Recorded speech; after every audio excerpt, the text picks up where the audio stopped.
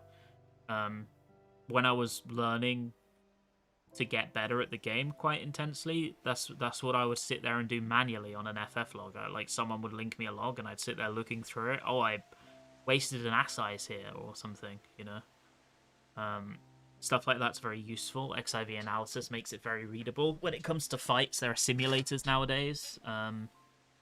There's a lot more resources out there visually, so there are generally universal strats that people follow now. That was definitely not the case back in Heavensward and Stormblood. Every group would have slightly customized strats, and there was no unified PF strat, really. At least not in EU. So yeah, it's just a very different landscape. Did you need to split up your time since you needed to learn jobs within your role? Not really. In Heavensward, I exclusively played regen healer, so I learnt to play white mage decently, and then Astro was arse at the start of the expansion, like proper dog shit. It was like unplayably bad. So Astro was not a thing you needed to learn until like halfway through the expansion, when it became a go-to job. And I learned how to play Astro in Creator when I was already kind of confident in my white mage. I was a purple passing white mage. So I devoted a lot of Creator to learning Astro.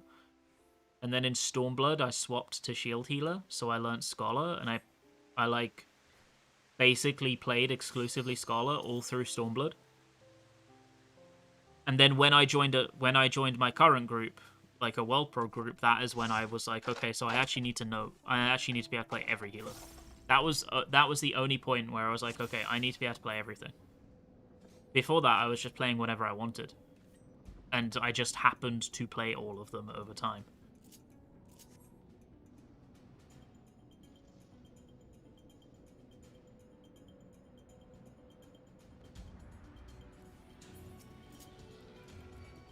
What do you need for the Relic? You need 5 items that you can buy off the market board or from vendors. And then after that, you're going to be doing light. The most efficient ways to do this probably are Leveling Roulette and or Pilgrim's Traverse 71 to 80, ideally with a pre-made.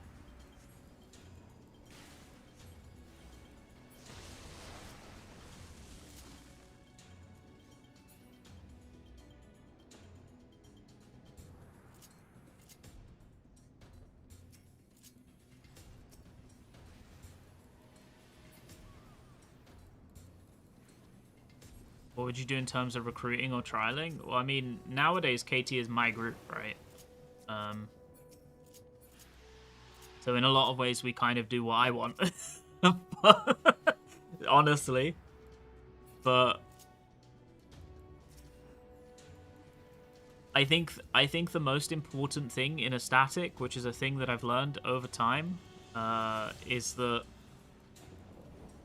having the same aspirations and the same willingness to commit to those aspirations is the most important thing in a group, more than anything else.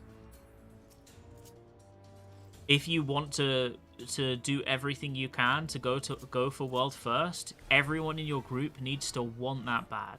if you want your entire group to do hardcore hours and have a chill time and have some fun, everyone in your group needs to be okay with that being your level. If you want to go for a week 4 kill, everybody in your group needs to aspire for that level. And if somebody wants less, or I would argue more importantly, if somebody wants more, it will become an issue in time.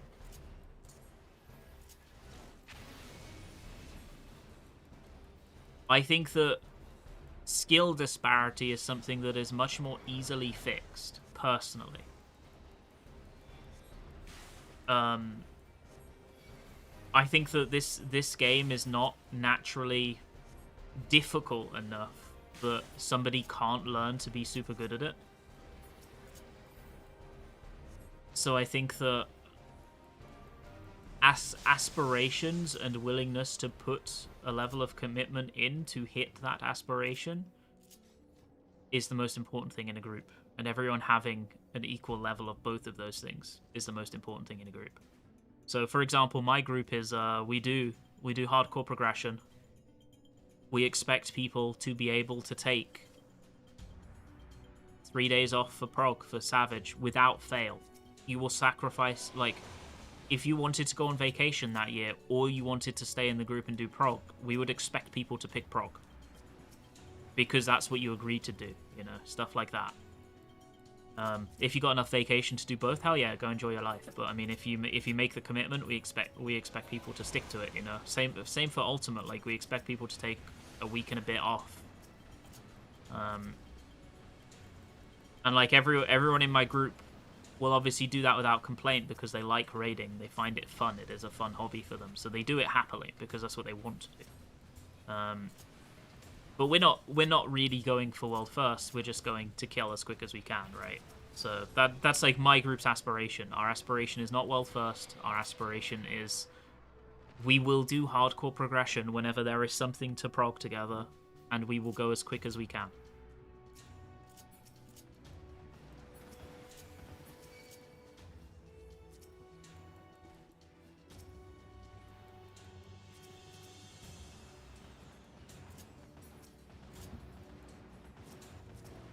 And I think every group needs something like that. Even if you're a casual evening group who's like raiding 2 days a week and you're like, our goal is to clear before the next tier releases, which I think is a perfectly fine goal. I think every group needs to have... We have like a written goal. I could probably find our written goal. Our group goal is that our end placement doesn't matter to us. We will do hardcore progression and strive to play like we're a top 10 group. That's our goal. That's like our written goal. And everybody is expected to like work towards that. If you don't feel like you're playing well enough, you're expected to put in extra hours to make sure you are. Stuff like that, you know. It keeps everyone accountable, and it keeps the group accountable for... It gives players a level of comfort that, let's say, people start being lazy fucks and stop playing, right? And they get worse. And then some people are really, like, committed still. It gives them a level of safety that they're like, okay, we have, like, this level of accountability of what we're aiming towards. So everybody will work towards it in the same way. I think that having goals is helpful. Strive 2 doesn't seem like a strong goal. I mean, we're a chill group, right? So we don't have a strong goal. Realistically, you can't always expect it's going to happen every tier. Sometimes things don't come together. And if they don't come together, then we'll have to work harder the next time. You know what I mean? Like, if we come out of a raid tier and we're like, damn, we played like arse, we're going to have to work harder coming into next tier. That might happen. But if we're happy and like our performance reflects what we were aiming for, then we'd be like, we just keep it like this. You know, that's kind of what I mean.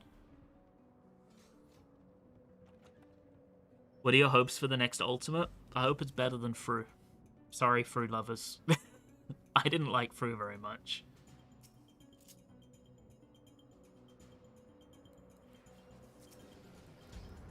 I think that this upcoming Ultimate has quite a few unknowns. because Ultimates release so rarely that it's difficult to understand their difficulty as a trend, right?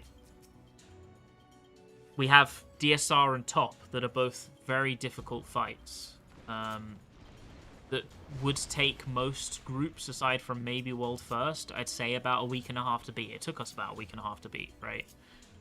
And then you've got Fru, which is a much different beast. It's much easier. We killed Fru day 6, and we were like slow compared to what we could have done.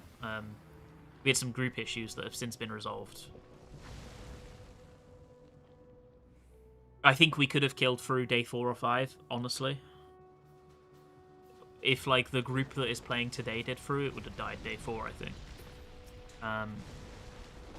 So it's like a markedly different in terms of progression time. Which trends they're going to follow, or if they're going to do a different one entirely, I don't know yet. We'll have to wait and see.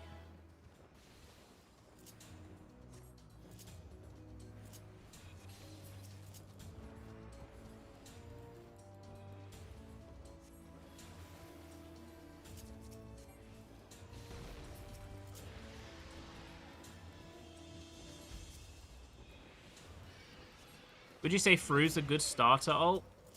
It didn't mean caps. Can you believe this guy capped me? No, I'm joking.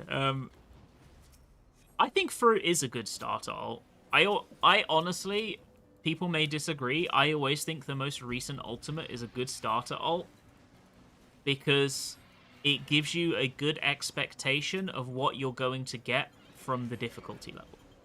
And FF14 is constantly changing, and I think whichever one is the most current and allows you to play the current version of your job and is designed for the current landscape of the game is a really good one to get into, even if it's not the easiest, because obviously Uwu will be the easiest, always. I think, for example, if Uwu is your first ultimate, I don't think it sets up a good expectation for what the other ultimates experience will be for you. And I also think if you're hoping for a challenge, you won't get a good experience from Uwu.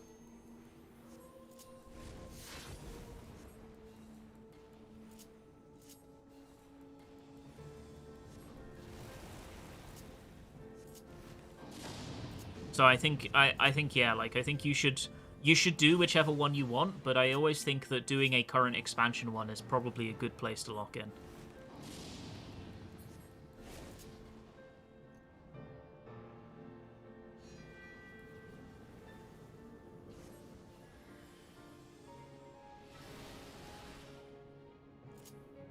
I personally agree, by the way. I think Fru is approachable as a fight.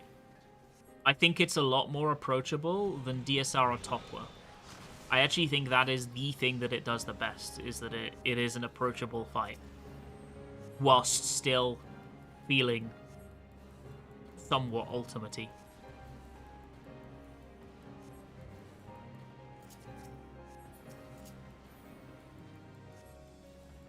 Is it realistic for me to think of wanting to be able to do an ultimate, but you don't really have time to do 4+ hour runs because of work? I think that is absolutely realistic. I think... I don't mean to wax poetic, which apparently I've said 3 times today, and I don't know why. Apparently it's my favourite term today. I think that clearing ultimate is something for anyone on any schedule. Clearing ultimates does not have special requirements beyond investing the effort to do so. I think that you can start off as somebody who has cleared a few turns of Savage, and that is all the experience you need to be able to go into ultimates and thrive if you put the effort in.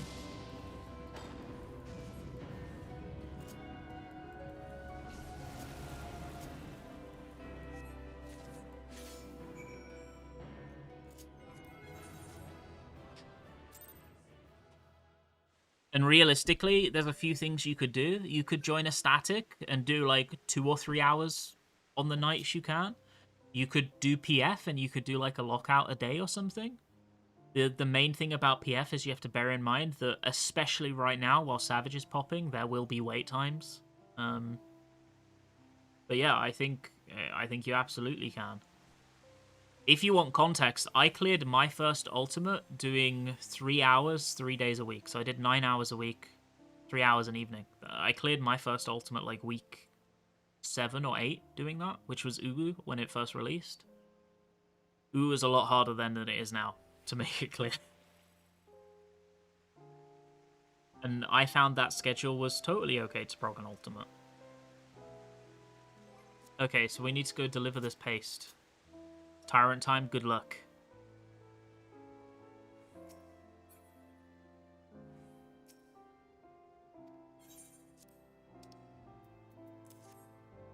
Really, the only thing that you need to clear an ultimate is the acknowledgement that you want to take on a challenge and the grit to see it through. Okay, so now I have to do 200.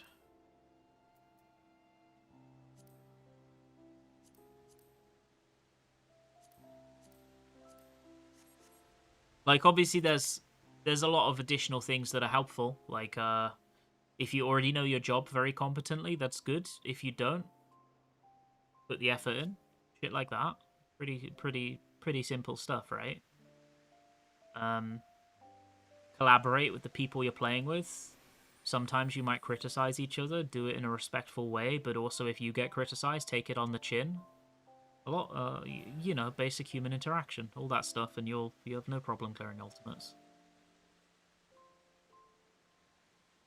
Yo, what's up, man? How's it going? Hope you're doing good. When is the next ult? April, I think. End of April. Sorry, patch should be end of April, which means it should be 2 weeks later, right?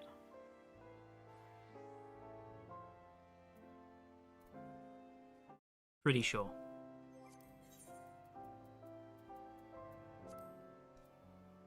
Let me check. One sec. We have it written in our static Discord. What the fuck did Dwarham just send me?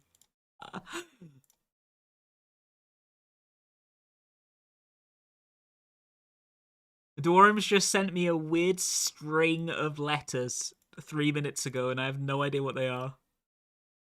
What the fuck is that? And anyway, sorry, what was I looking for? Schedule? Yeah. 1 minute.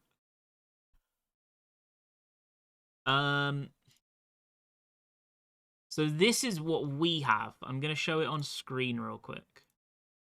This is what we have. This is a provisional patch date for everything. And you can see it's mostly on the money. For example, as recently as 7.4, 7.4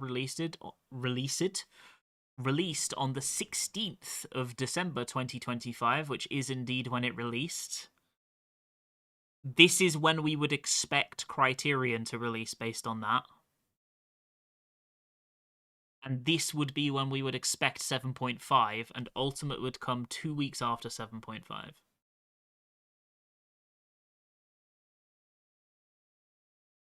Assuming that is correct, which it mostly is, that's when you can expect Ultimate. Oh no, you're very welcome. It was fun. I'm always down for some Savage. The Relic is I've rolled Cutter's Cry 3 times today so far. Put it that way. Yoshida really wants me to do Cutter's Cry today. Put it through the decryptor. Yeah, there's no context either. I don't talk to people on Discord during stream, so I'll ask him after stream if he hasn't sent me any context by then. I have no idea what the fuck he sent me that for. Oh my god.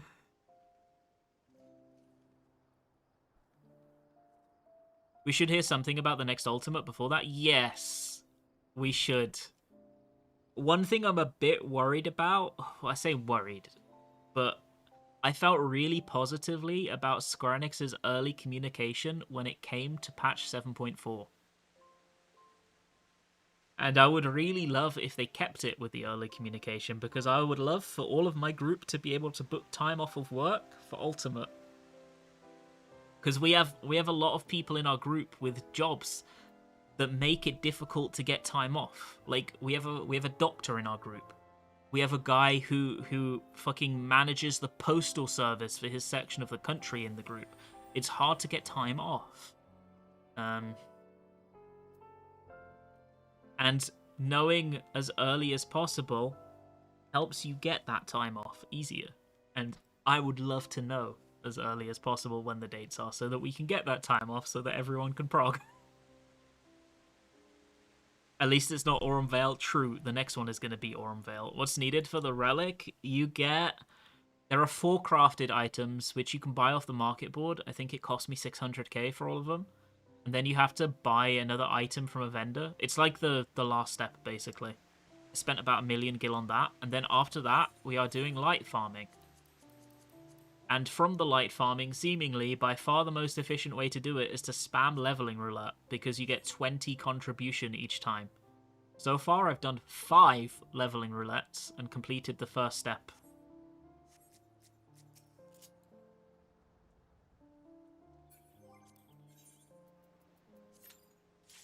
And now I need to do another 10. And then I believe there is a 3rd step afterwards. Guess what? I don't know. You're going to have to tell me.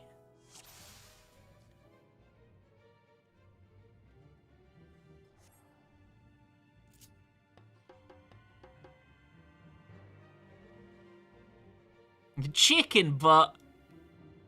Holy. He's moving very bot-like. I'm not assuming if he's a human or not, but he was moving in a weirdly interesting way where he wouldn't pass any of the people.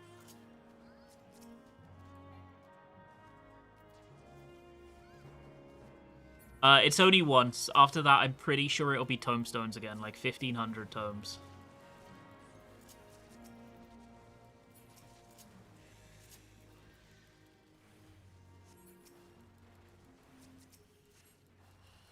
We already made the joke that you'll be farming all your pace from clearing Savage. So here's the unfortunate thing. I can't do weeklies until the weekend.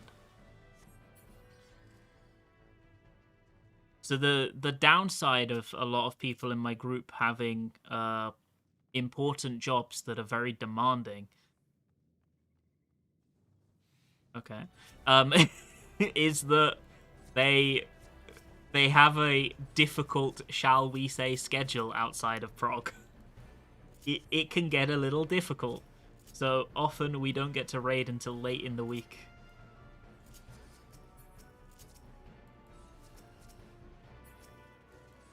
So no PF today and no PF until the weekend, basically, for me.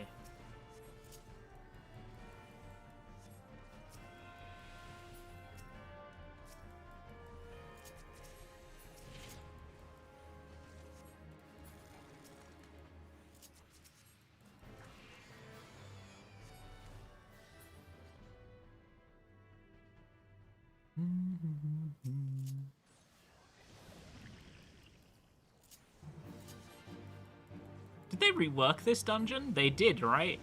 This feels weird. Don't you normally get... What are they called? You know the green glowy things? Are those gone? That's this dungeon, right? Where everyone would have to run back to find the one glowy thing that they inevitably missed because nobody noticed that the mob dropped it when they killed it.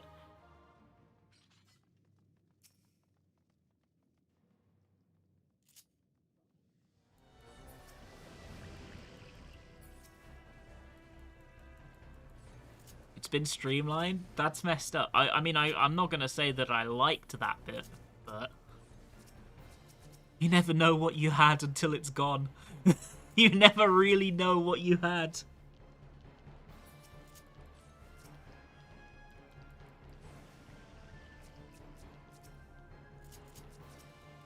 Okay, I should probably make sure I heal him, because I feel like he's going to get nuked. Oh, actually, no, these do no damage. Okay. Got it.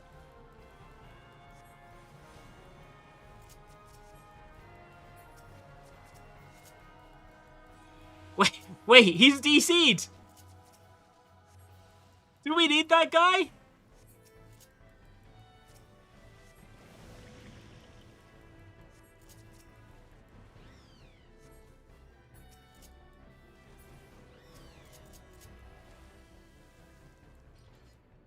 Bossman's gonna come back on the last boss of the dungeon and go, oh, Sorry, guys. I disconnected.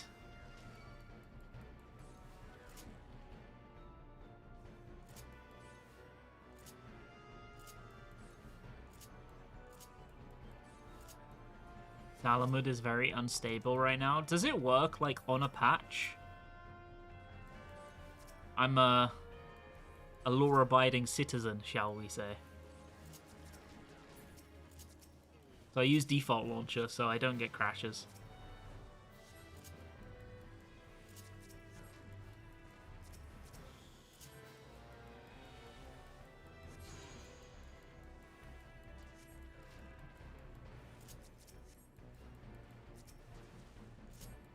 I mean, I don't know. Yeah, what are you talking about? Huh? Suspicious.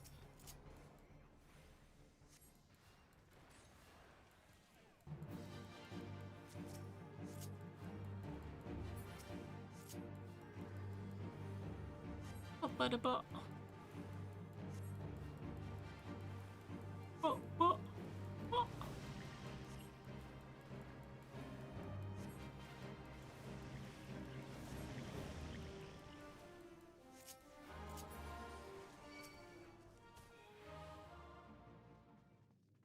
You think he's coming back?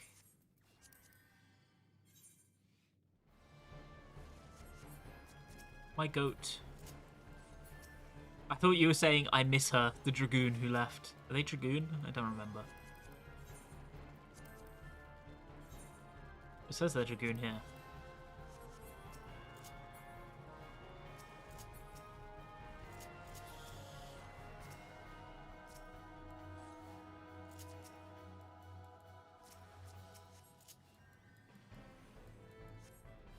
I have to admit, I don't remember what job they were playing. Where's our like really fucked up high level leveling roulettes? That's what I want. I want to be able to play the job. Vote, dismiss, comment. Drama. Drama. I mean, I don't care if they stay or not. I'm just gonna let it tick down. If they've both voted, it'll go through anyway, right?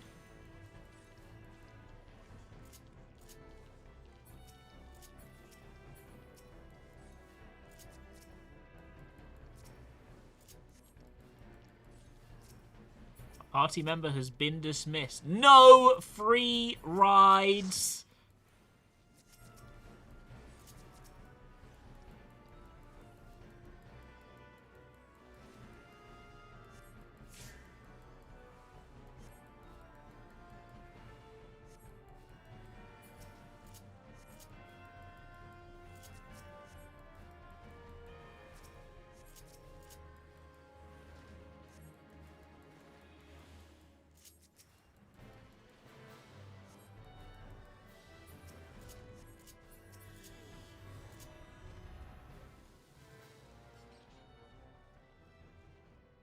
How much light do you need for this stage? I don't know yet. Somebody said 1200 total. I did one step that required 100. Now I have another step that requires 200. And I'm assuming there is a third step that requires 900 question mark, based on there being 1200 in total. You get 20 from each leveling roulette.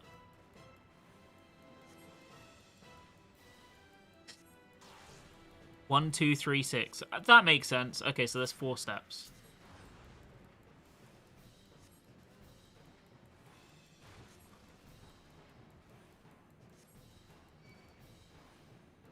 And I've done one of them. Can anyone confirm, by the way, do you actually get 20-something contribution from doing a 71 to 80 of Pilgrim's Traverse?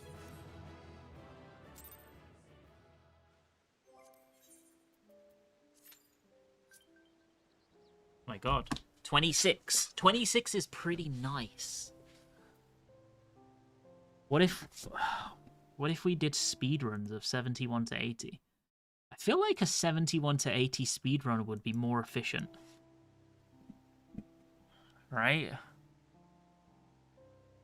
71 to 80 is pretty easy. Yeah, 26 per set. From 71 to 80. 71, 26 per what? Pilgrim's Traverse, 71 to 80, apparently gives 26 contribution.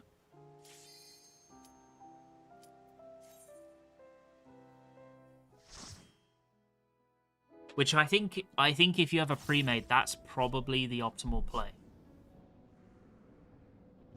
Isn't that also like 30 minutes? Now, you can do that in just over 10 if you've got like a pre-made speedrunning.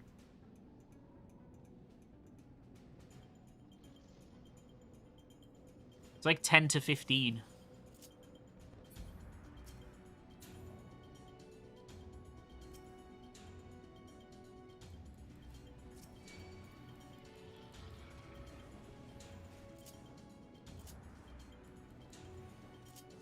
I wouldn't queue for it, though. I think queuing for it would be far slower.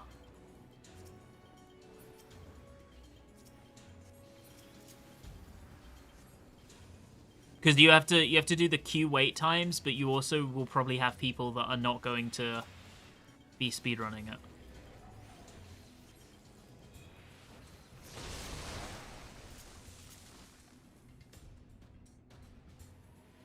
Your record is 8. Yeah, I feel like you could probably expect something around 12 with like a group of 4 people that are playing to get through it quick. You can do basically anything. You can do expert, level cap roulette. You can do Southhorn critical engagements. You can do Pilgrim's Traverse, the final verse. You can do the current rating, normal or savage. You can do Hell on Rails extreme. You can do fates in, I think, Dawn Trail areas. But the leveling roulette gives like such higher contribution per minute than almost anything else that everything else is like kind of not worth it. For example, an M9S clear gives half as much as one leveling roulette. So while you might get some free points from it, I think the leveling roulette or the Pilgrim's Traverse 71 to 80 are like the plays in terms of trying to get it done. OC, I think it's 5 per critical engagement, question mark, and 3 per fate, question mark. Maybe someone can confirm.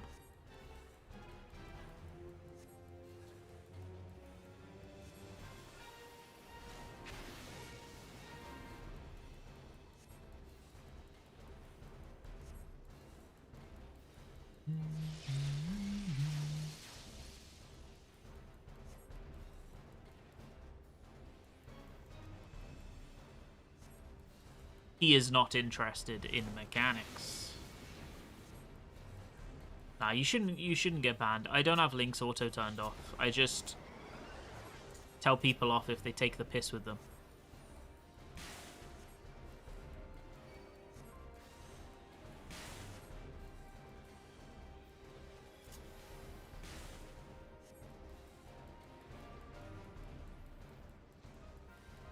You know, it takes 67 clears of M12S to grind it. Or please tell me that's true so I can send it to Vanez. He'll fucking love that shit. Is it actually 67? 67. Haha.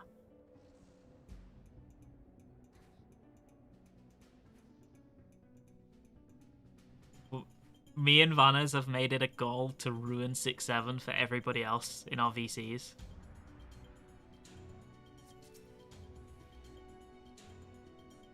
I don't think there's anybody in like our friend group that is of an acceptable age to be making 6-7 jokes, but we're here to ruin it for everyone else anyway.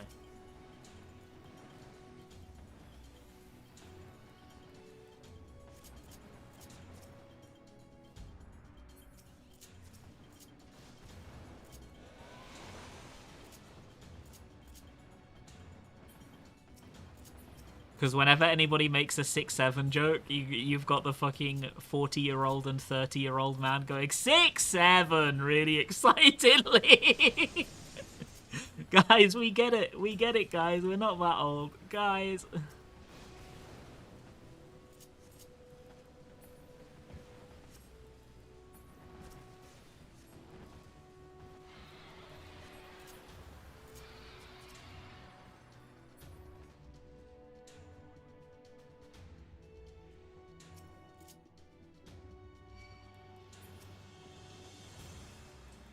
Uh-oh.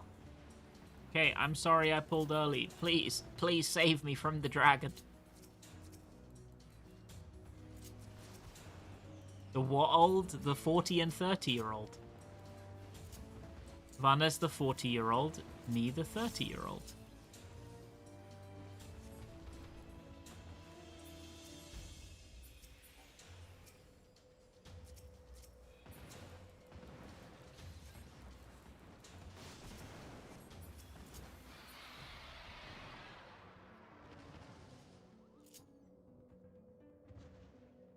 This is sad. Wait, how old did you think I was? What?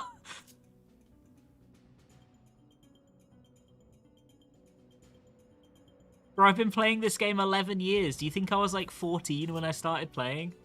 This is a game for old people. Even if you're not old right now, you will be old soon enough if you keep playing this game. It ages you.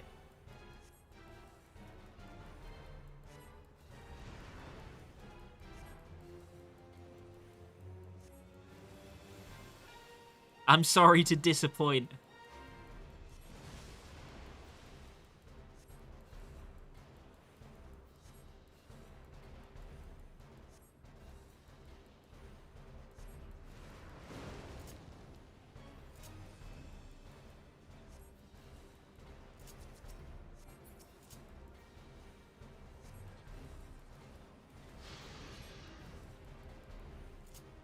Why do you think I stream in the afternoons now? I'm old. I need my nap.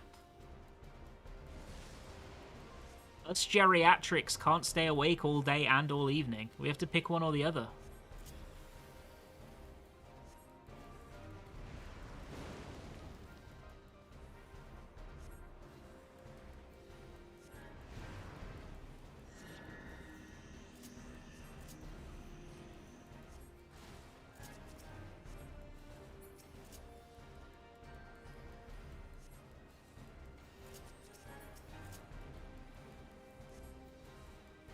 What was the Great Depression like?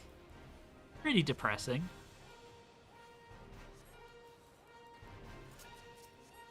I think he's gonna be okay.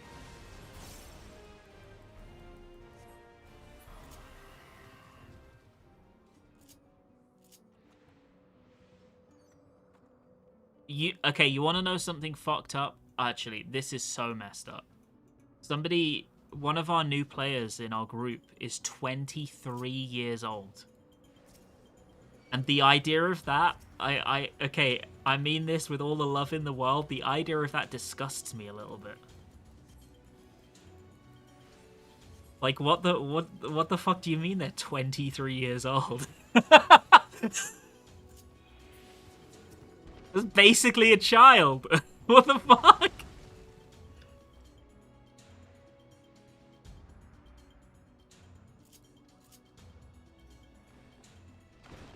Your perception of how adult somebody is based on their age, like, changes so much as you get older. Because I think, like, nowadays, if I see someone as, like, 21 or 22, I'm like, oh, they are a child, you know? Didn't you just get this dungeon? Yes, I did.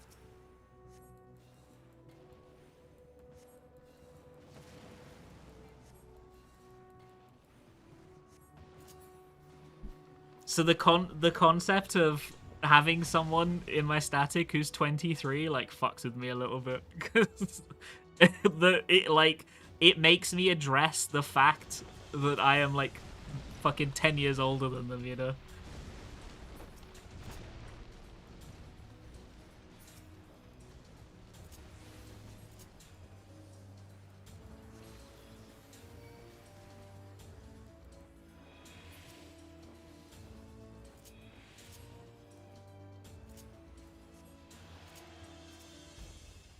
My group's a bit of an unk group.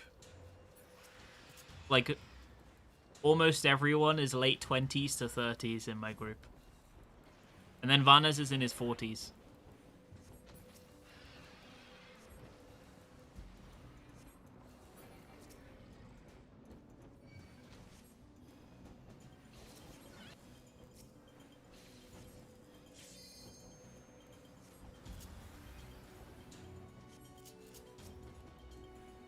Is Citrona Unk? Citrona used to be the youngest member. So I think Citrona's...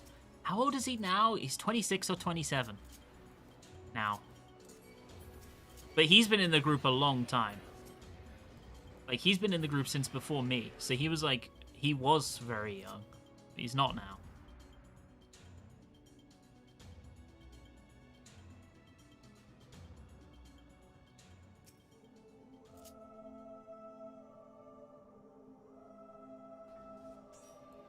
That's where all the cringe lines come from, experience, yeah. And also a lack of shame.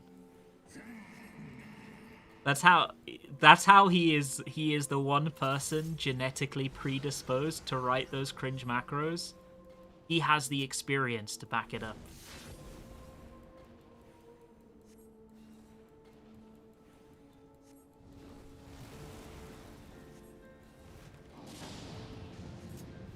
Should I give bros a Medica too? I think so.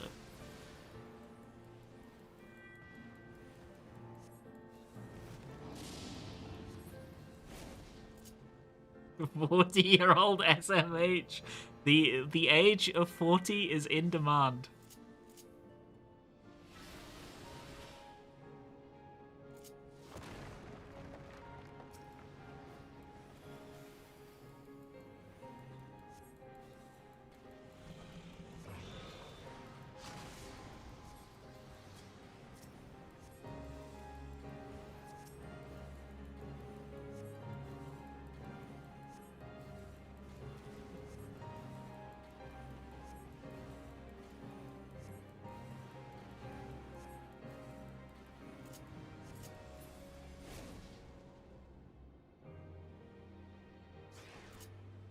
Oh yeah, sorry, ad phase. My B, I forgot.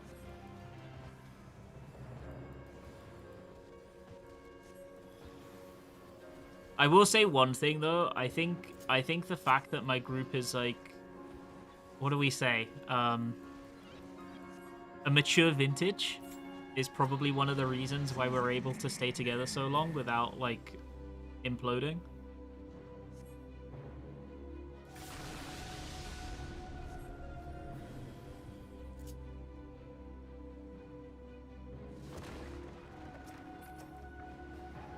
Because we know what we want and we're comfortable with what we get from it.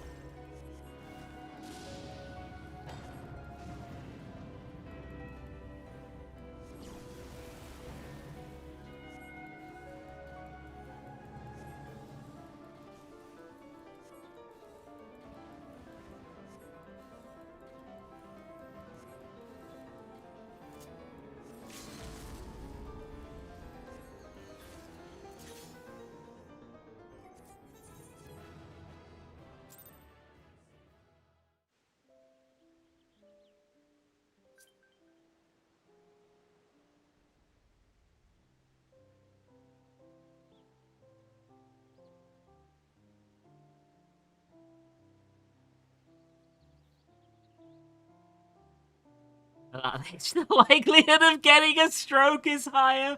Okay, I know I should be annoyed at that, but that's really funny. Unironically real. You gotta keep the heart happy.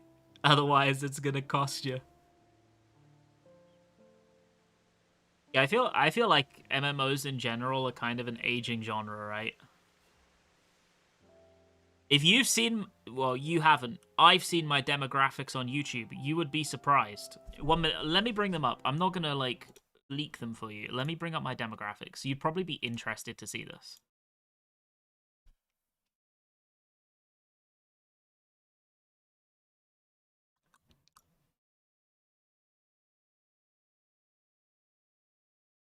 I'm just making sure I'm hiding the revenue. Because I don't want that to get leaked. Okay.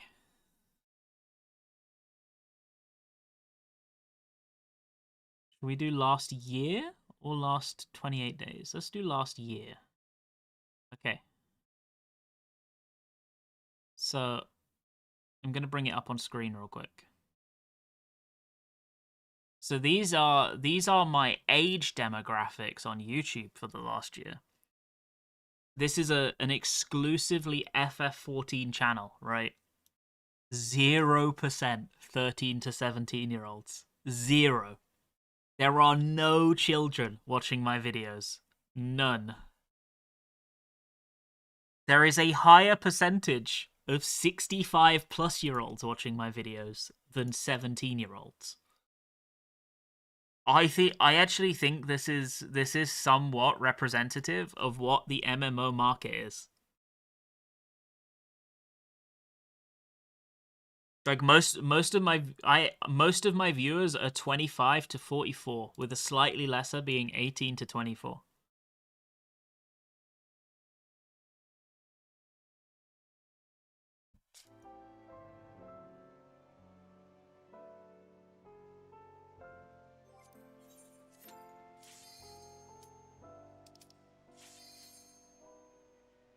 It sounds about right for an MMO market, right? I think that's like somewhat emblematic of what the MMO market is nowadays. I think it's like mostly people in their mid-20s or a little bit older, mid-20s to early 30s. There's a couple of people a bit older. There's a couple of people a bit younger.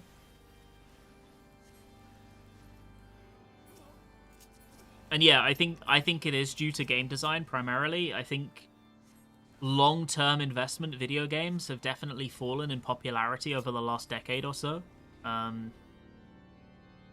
Nowadays, video games are kind of designed intentionally to be like drop-in, drop-out, instant action games, right? You can look at most popular games and see that that is the case. Whereas MMOs are by design a very slow burn, long-term experience. And that's not necessarily something that young people won't like, but it's something that isn't the natural design of video games for them nowadays. So why would they give it a shot when they could be playing Fortnite or Apex or anything like that that gives them what they want and what they know, I suppose.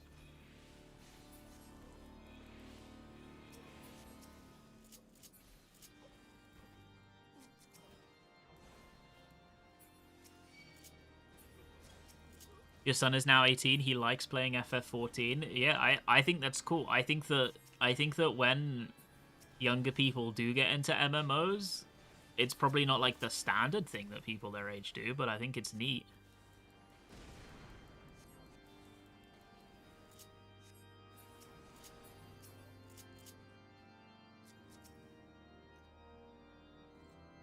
I think it's because there's no Subway Surfers gameplay in the bottom right. You can make Subway Surfers gameplay in the bottom right if you try hard enough.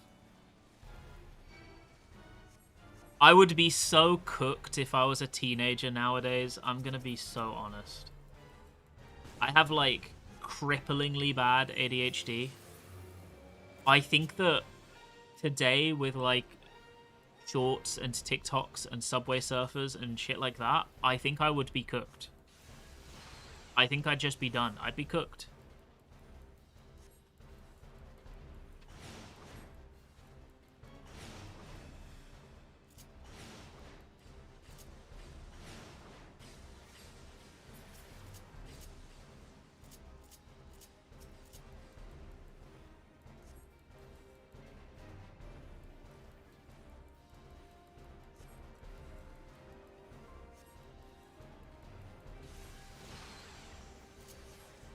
Yeah, we'll do one of these. Had to uninstall TikTok. Okay, so here's the thing that I did. This actually helped me a lot because I found that I was getting trapped in the blender of short-form content, and I honestly think that short-form content, dangerous isn't the word, but I think it like fucks your attention span really badly. And I used to get caught in the blender of short-form content just because, you know, they catch you in one and then they catch you in an hour of them.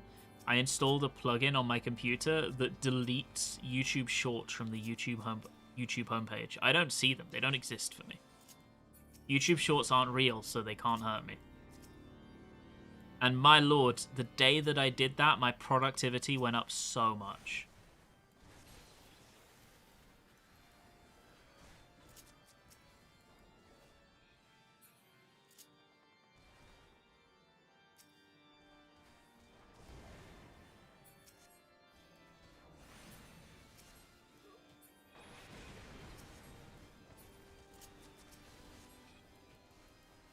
Luckily, I'm not really in the demographic that has ever used TikTok. So I don't use... I never have used TikTok, so it was YouTube Shorts that would get me.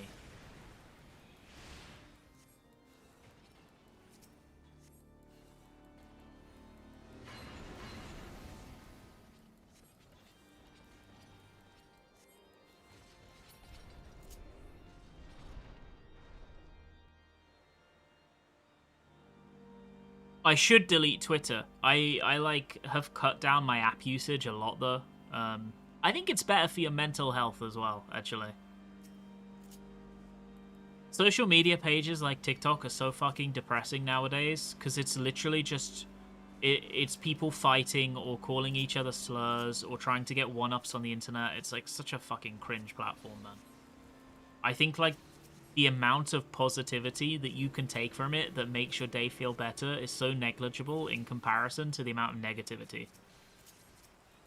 And I don't use it very much nowadays, but I think you can probably tell that by the amount I tweet. I think if I was able to cut that down to 0, it would be a net positive on my day, you know? Ever saw an add-on so fast in your life? It's so helpful. I mean it, like... Because I really struggle with getting out of the blender once I get in the blender when it comes to, like, ADHD bait content, you know? So I find that total prevention is better than anything else.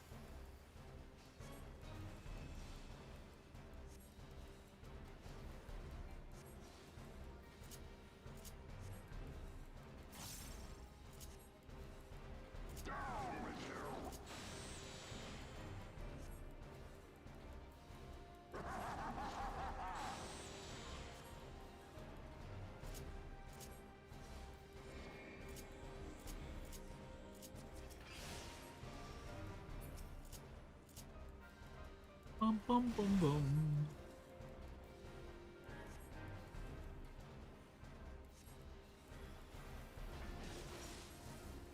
Uh-oh.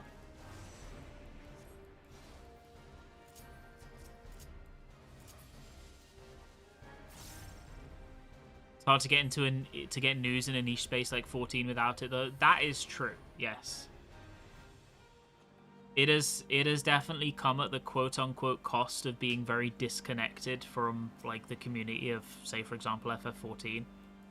In some ways, though, I don't see that as a bad thing personally, because I think FF14's Twitter community has some good sides, but is pretty fucking bad as well. Like, I found it okay, mostly. I keep to my own corner.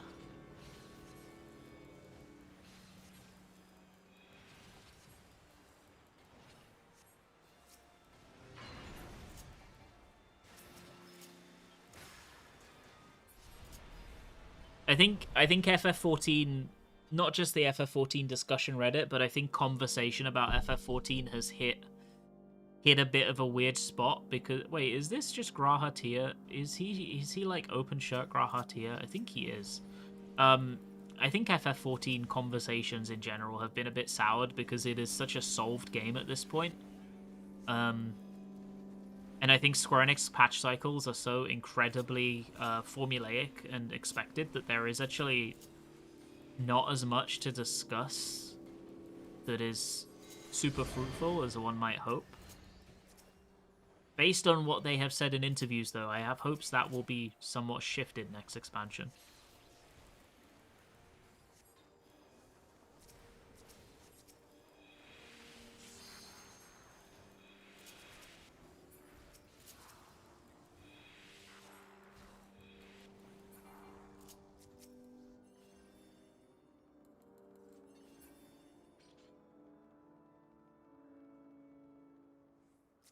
It's like the Lalafell chair thing as well. I don't know. I can't take a lot of these discussions seriously.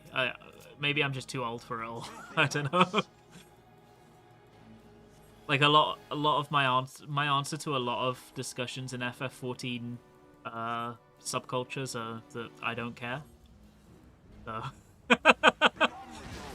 The Lalafell chair. There was a Lalafell chair released, right? It was like a high chair, you know, like a high chair for babies. And some people took offense to it. I think it's called the Lalafell lifter. That was it, right? It was called the Lalafell lifter.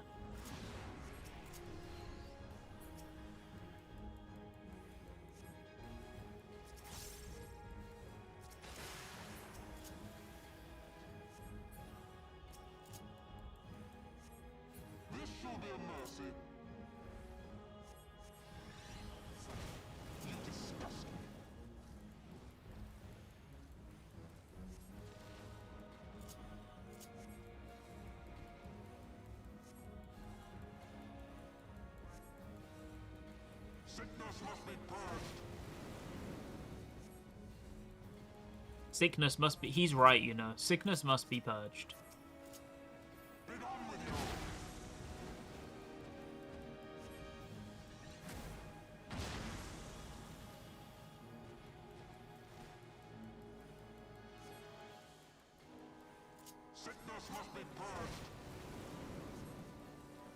I can't read the 14 forums. I apologize. I can't do it. I don't have it in me.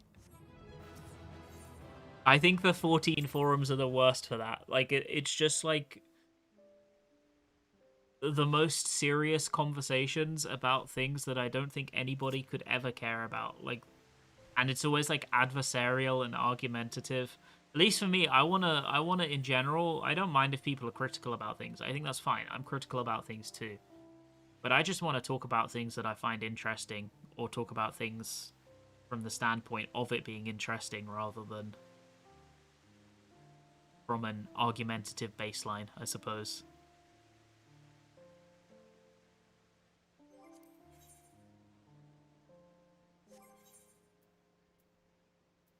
You don't get many mathematics from this.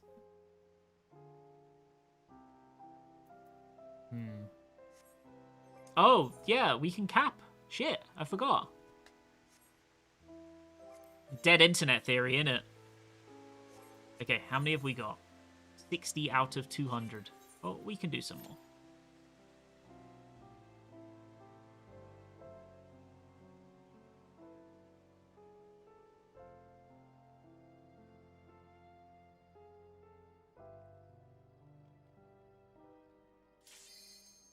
I firmly do believe that Square Enix are in a no-win situation if they spend too much time looking at the community. Honestly. What do you mean? I've got the Airy 3 times and Cutter's Cry 3 times. You cannot tell me that we are getting random dungeons.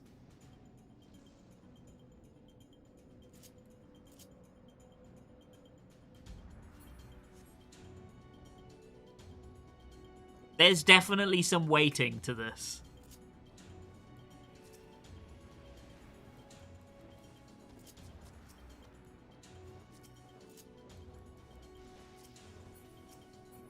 You get any Stormblood or above done? No. I've got 3 Cutter's Cry, 3 the Airy, and 1 Dismail Darkhold so far.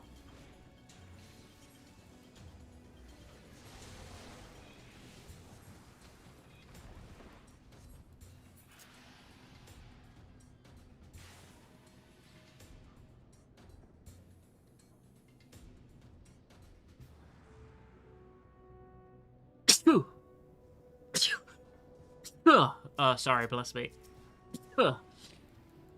I couldn't hold back the sneeze. It took over.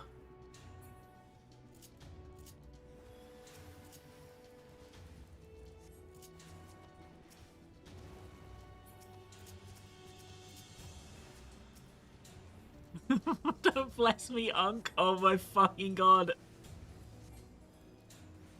Mods? Hit him with rocks.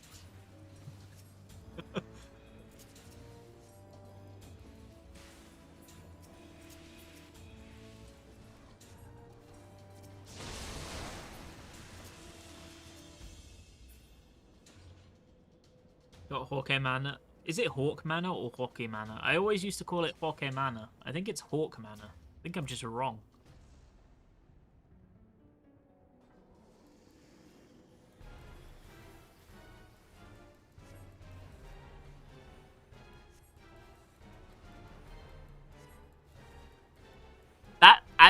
That's the most fucked up thing. I'm sorry to go back onto the topic of being old and decrepit.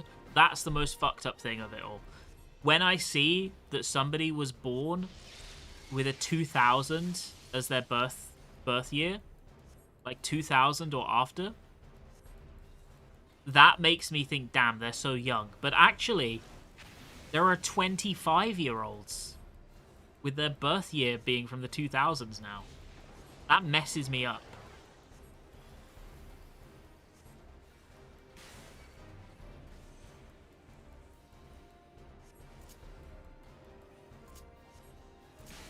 I suppose technically 26 now. Yeah, you are right.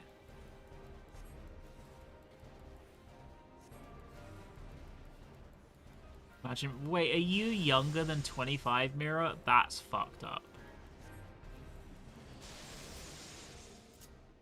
And I'm like, there's a bunch of these like people who were born in a post-2000 world. They're whole ass adults now. They got mortgages. They finished university.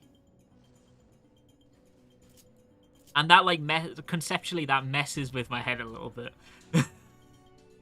Some of them do.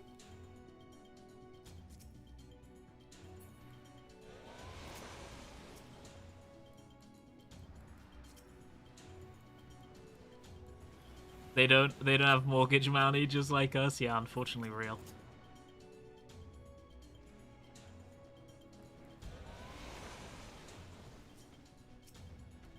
I'm not in much of a better spot. I have some savings, but it's not a lot.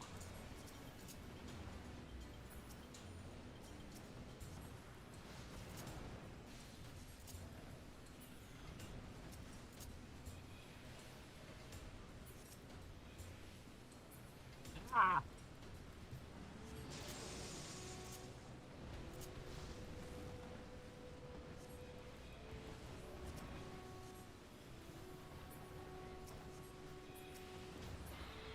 Lost house owning generation is Generation X. Sad but true.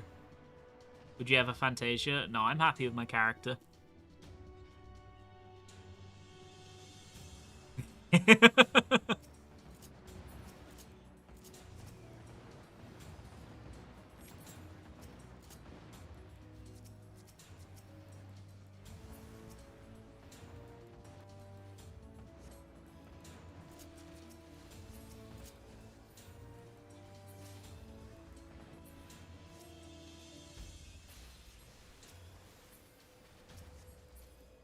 I do think that moving out from your parents is the #1 quality of life thing you can do.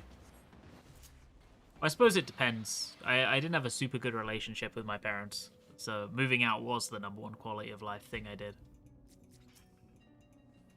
You're playing this game for fun? Well, unfortunately, Maddie, I have a Relic to do, and I haven't done Savagery clears yet.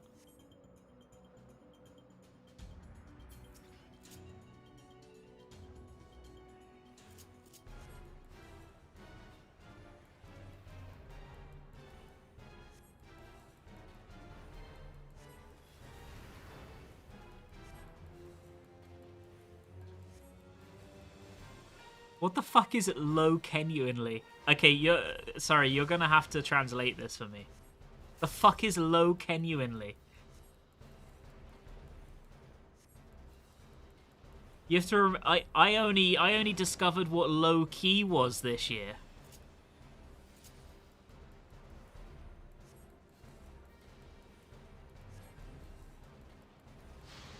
Low Kirkuenly. Nah, you guys are making this up. These aren't words. No shot. You're not that old. Oh, but I am, Maddie.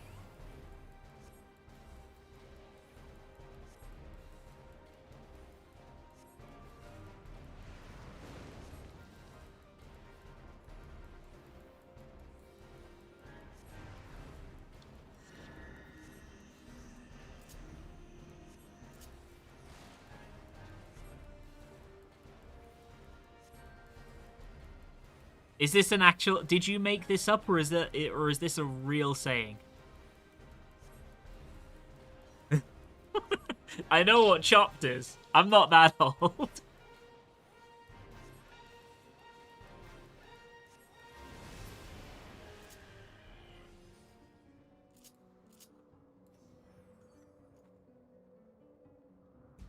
Pepe hands.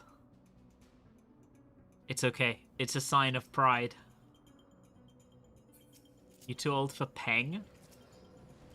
I'm pretty sure that was a thing that people were saying like 15 years ago.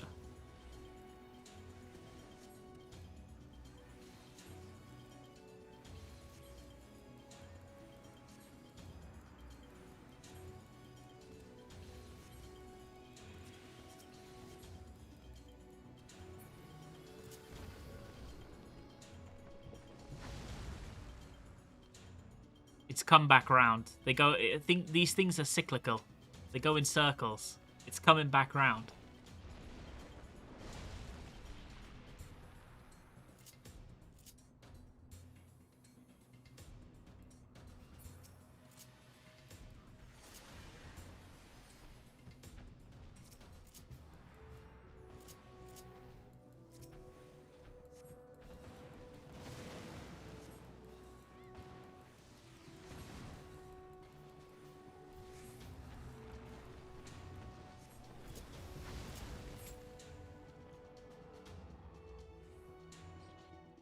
You just tell someone Pokemon Black and White 2 are 14 years old and you see their face melt. Can I admit something? I never played Pokemon Black and White 2. Actually, that's a good age indicator.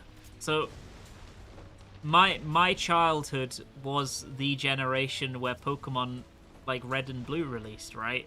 You know, like the Pokemon hype when it first released in the EU and US in like 98. I was the prime age.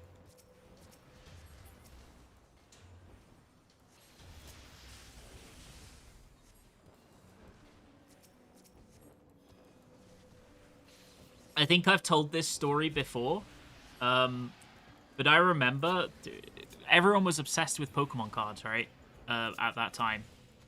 And the way that stores that did not sell Pokemon cards would get people into their shops was by selling Pokemon cards, to the point where my local pub would sell Pokemon cards and they would run discounts if you bought beer. So they would get the parents to come in and buy Pokemon cards for their kids and then drink at the same time. That's how they would get people in the door. They would market them with Pokemon cards. Like, can you imagine, like, the selling point of going into the local pub being that they sell Pokemon cards and they have them in stock, whereas everyone else is out of stock? Because that's the selling point of my local pub. So you'd have kids in my class begging their parents, Mum, can we go to the pub? So that they can get a packet of Pokemon cards.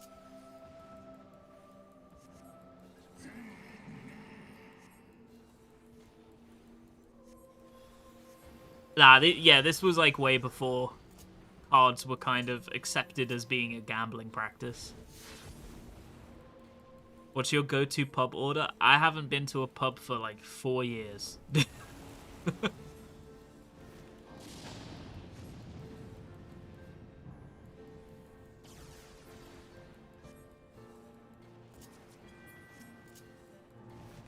I do not drink anymore.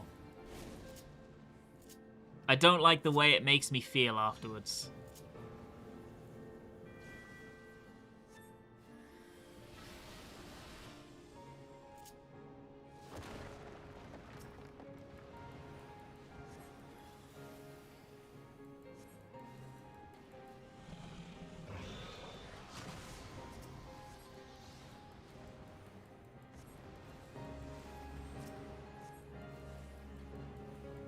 Once went on vacation to Denmark with family and took a shoebox with all your Pokemon cards with you for some reason, and then you oh no, that's a heartbreaker. I remember there used to be drama at my school because there was this kid, I'm gonna call him the Stealer, because he was like famous for being a Pokemon card thief and everyone fucking hated him. And like every week there was a new drama where he had stolen somebody's Pokemon card and wouldn't give it back, or he had like made them play a game against him under false pretenses with the Pokemon card being the Gamba, stuff like that. And because of that little cunt, Pokemon cards got banned in our school, and there started being a black market for the trading of Pokemon cards. And things heated up to the point where it got so serious that when you walked into school, you would have your bag checked. Not for a knife, not for anything, not for alcohol or cigarettes, but to make sure that you didn't have any Pokemon cards in your bag. And yet, despite that, the black market persisted.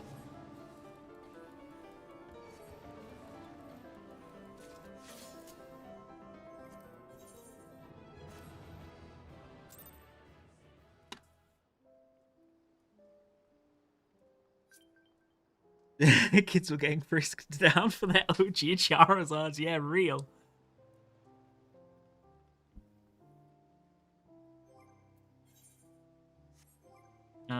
Where are we at now? 80 out of 200. What is a loom band? I'm gonna Google this. I have no idea what a loom band is. Loom band.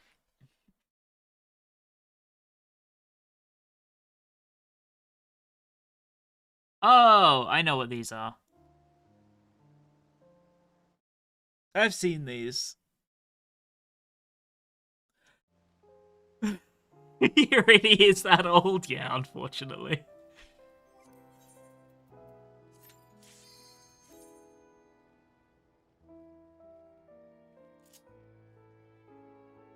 You have Crazy Bones? I recognize the name Crazy Bones. Let me see. Crazy Bones.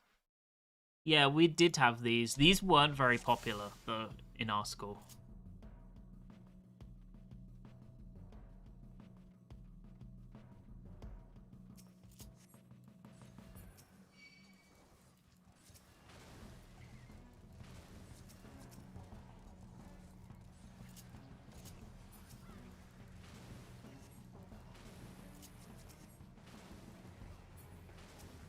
Four out of 2,000. Fuck's sake.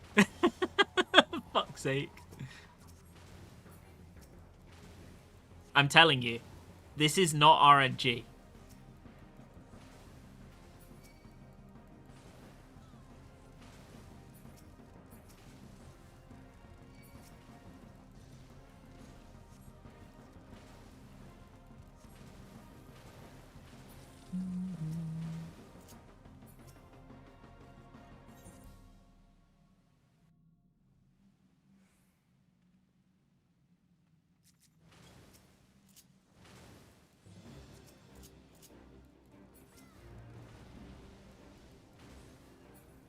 Bum bum bum bum bum bum bum bum bum bum bum.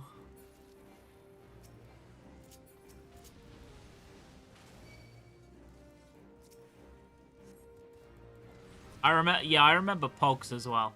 Pogs were pretty big in my school. I'm just realizing now that Pogs were a thing and they were called Pogs, and now everybody just says Pog offhand as an internet fucking term.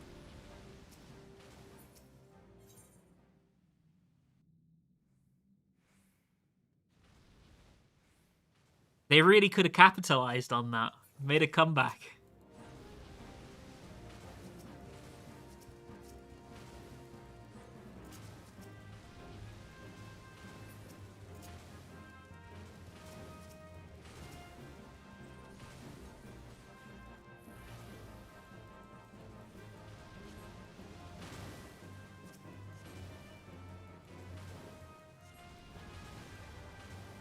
The peakest story in your school is that some kid kept sneaking in Five Nights at Freddy's on a USB drive and putting it on the school shared drive, and then the teachers kept deleting it, but this kid was persistent.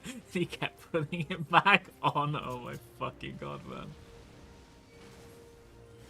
Wait, oh, I went the wrong way. It might be. Sorry.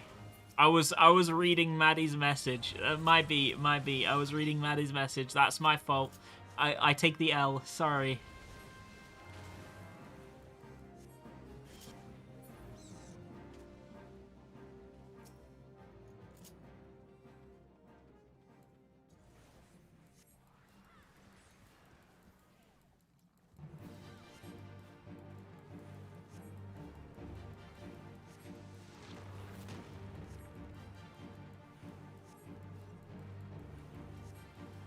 I wasn't looking at the screen. It's my V. Miniclip was banned at your school? Miniclip was not banned at our school.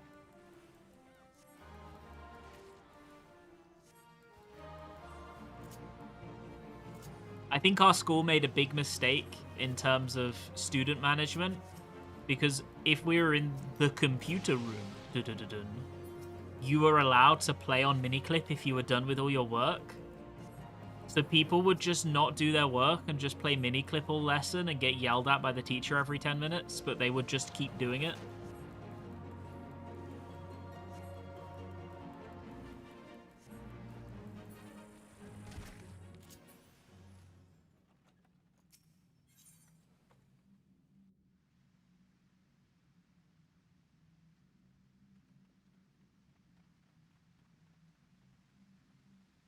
I, like, just barely missed Minecraft, I think.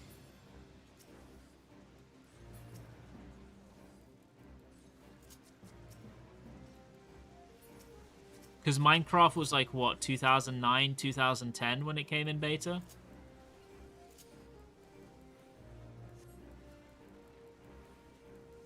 I was just barely too old for it. Oh, shit. Sorry. Trying to figure out the date of Minecraft.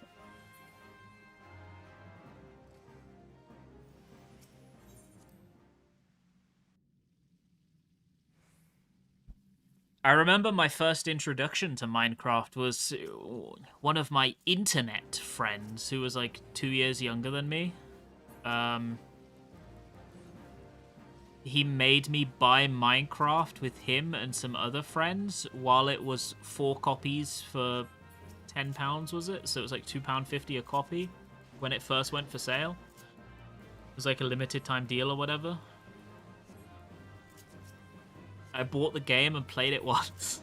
I was like, oh, this is okay, but I'm not super into it. I don't know. I have enjoyed Minecraft. I played it last year and finished it for the first time. But I've never played that much.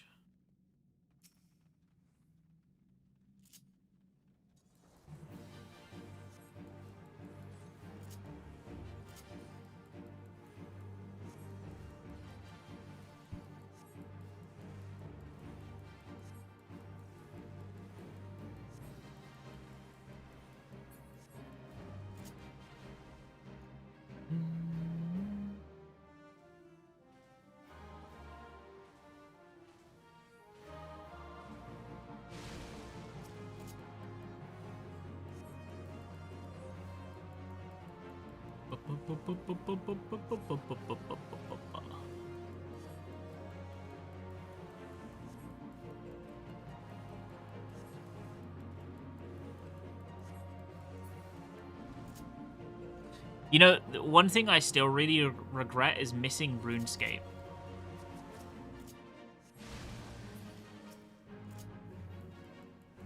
Because RuneScape was really popular when I was, like, a kid. But I didn't have a computer at home. And I didn't want to go to the library to play it, so I missed out on RuneScape.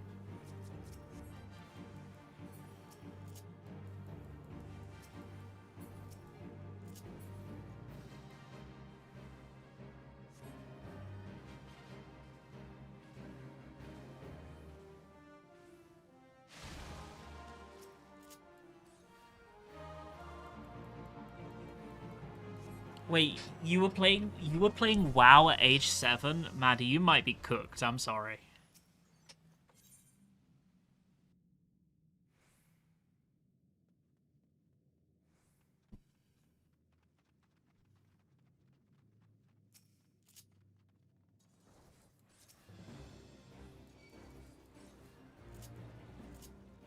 I didn't even play many video games until I was like 15 or so. I played like Pokemon and a few other video games, like some RPGs, and that was about it. Until I was like in my mid-teens.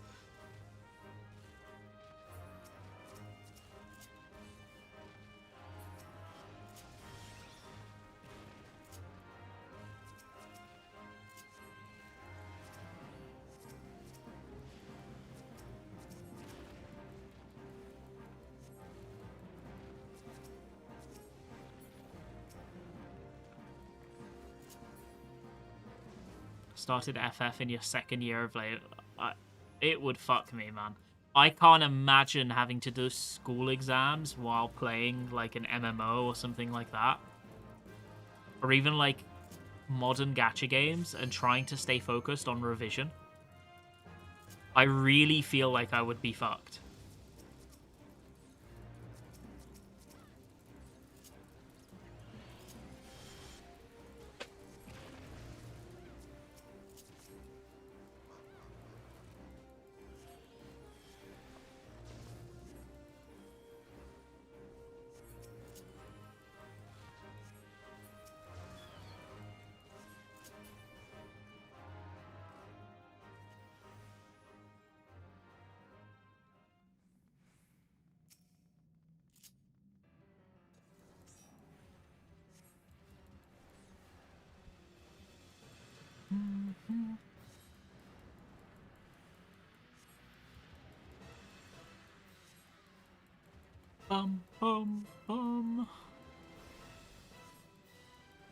Your off-tank had to take a break during your week 1 M8 prog to take an exam for uni. Okay, exam for uni isn't as weird to me. Sorry, I got hit. I'm reading the chat. Maybe.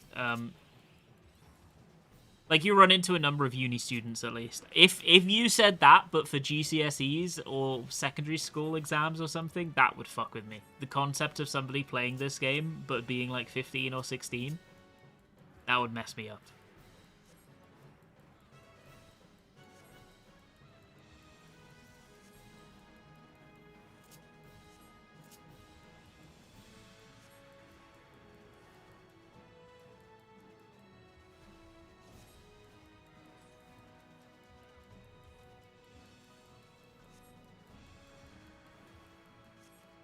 Nearly had to sub in Kirana because of a uni exam. Yes, whilst this is true, the person who is doing the uni exam is a mature student, rather than coming in because of being a 19-year-old.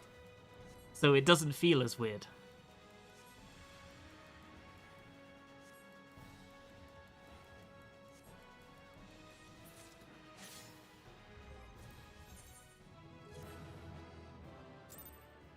Yeah, if we didn't kill M12 day 2, one of our melee had to go for an exam at uni on day 3. And we were gonna have Kirana sub in because he was gonna be gone for an indiscriminate amount of time between 1 and 5 hours. We got like a bit fucked. It wasn't his fault, to make it clear. The TLDR of what happened is he got accepted into like an additional course on physics, which he really wanted to do on top of his current degree. But in order to have the acceptance hold weight and like stay, he needed to have already passed all of his exams with a certain score, I think. And one of his exams was on the Thursday of prog. And what he was planning to do, if we didn't do it, was he was planning to skip that exam and do the second exam date, which was like 2 weeks later. But because of the acceptance into this physics course, he couldn't do that because the physics course acceptance was pending him having passed that exam, and it started in like a week or something. So TLDR, the exam that he would have been able to skip and do 2 weeks later with no problem, he suddenly now had to do. So we suddenly had like a really tight timeline to clear. But it's okay, we did it. He went to his exam. He was like, actually, it was really easy.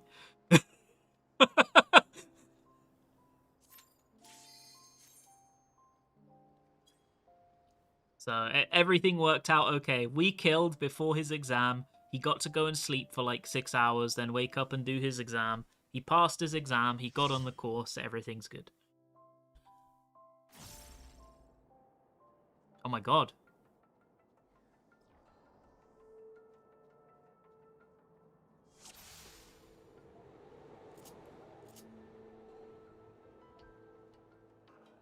Your ninja in Midas was 16. I mean, in Midas, I was young as well. But I wasn't like 16. I was still an adult.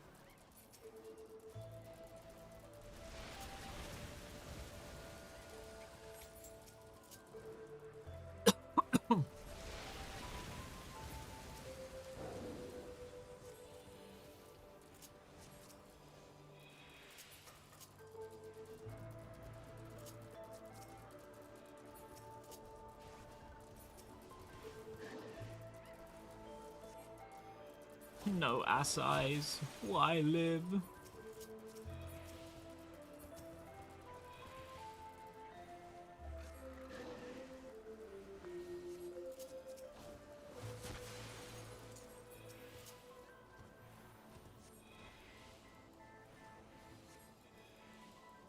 You couldn't prog on school nights? Okay, that's really funny. They had to do homework on school nights, so no prog allowed.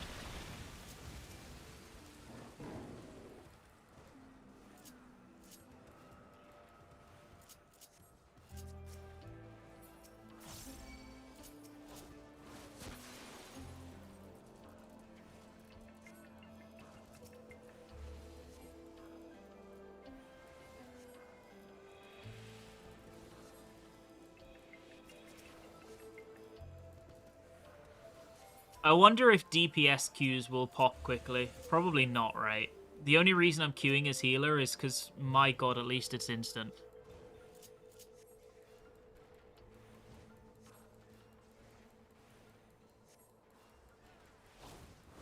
I don't want to do Relic yourself anymore. I feel like it's good to pick up the step, right? And you'll probably get it naturally in time through playing. But I just kind of want to get it done. And I mean, it's I can't do PF right now anyway, right? So I might as well just do it. Right now, the leveling roulette is definitely second screen content for me. Not just for you. The stream is probably second screen content for you. But the game is second screen content for me. Chat is the main screen.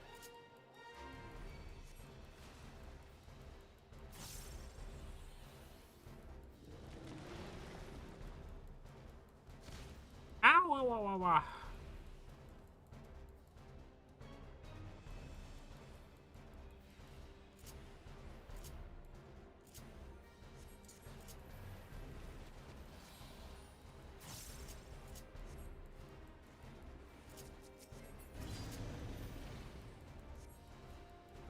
Yeah, take him again. That's it. Take him again.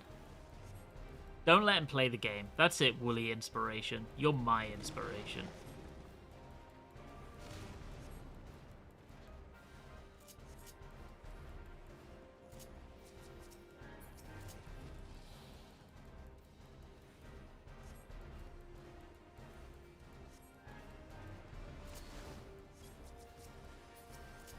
Is this the worst boss in the game? I mean, it's pretty arse, right?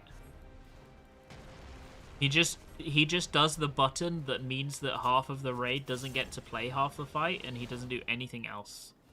What do you have to do for the new Relic quest? So there are a few steps. First of all, you need to buy some crafted materials, or craft them yourself. You can choose. They cost me about 600k to buy all of them from people that had made them off the market board. There's also a vendor item, which pushes that to about 1 mil in expenses if you just want to buy it instantly. Same as the last step, where there's like crafted stuff and then a vendor item. After you've done that, you will be doing light farming via this UI. You can do a bunch of different stuff. Honestly, unless you have a pre-made, the most efficient thing to do is exactly what I'm doing. And you might ask, what are you doing? I'm spamming leveling roulette. If you have a pre-made, there's a couple of things you could do. For example, you could do Pilgrim's Traverse 71 to 80 as a pre-made. That would probably be quicker if the pre-made is good. You need to get 1,200 points in total to complete the step. One leveling roulette gives you 20. Maybe someone can math out how many that is.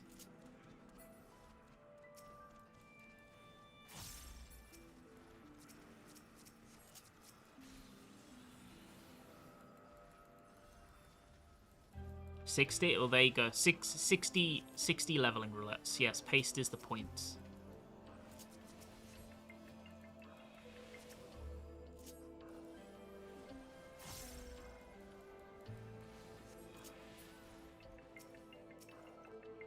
Oh, there's more guys, right? Yeah. I forgot.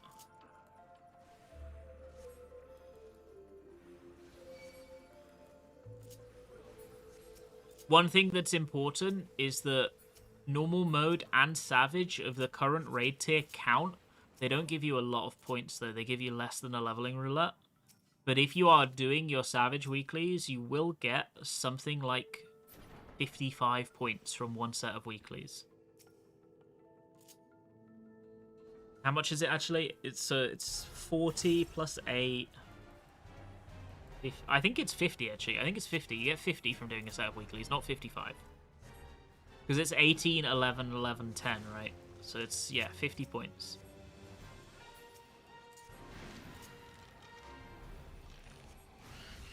So if you're doing savage weeklies, you will at least get some for free.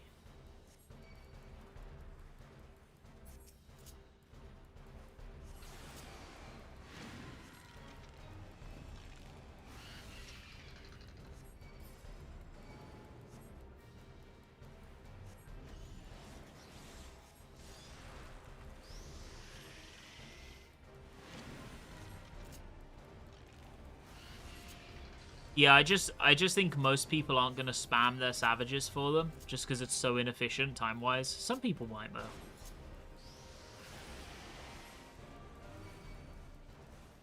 Yeah, you do, Maddie. You can do it as many times as you want. There is no limit to how many times you can do a piece of content for points. Which is why you can spam leveling roulette like I'm doing.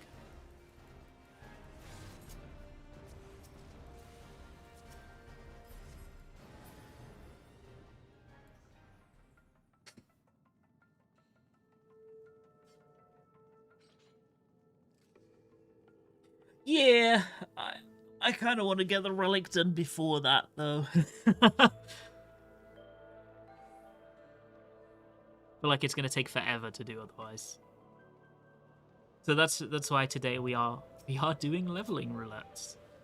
Which I know is not the most interesting content, but hey, at least we get to talk shit for a few hours. That's okay, right?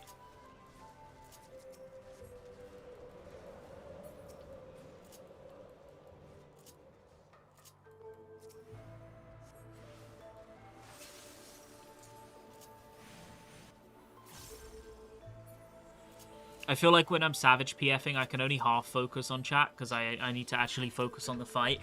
Whereas these dungeons, you do not need to focus on the fights.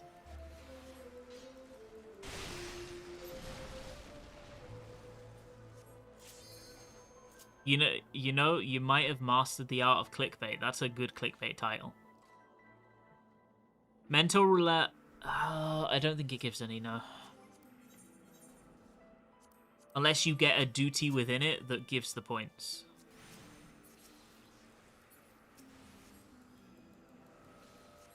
Which are few and far between.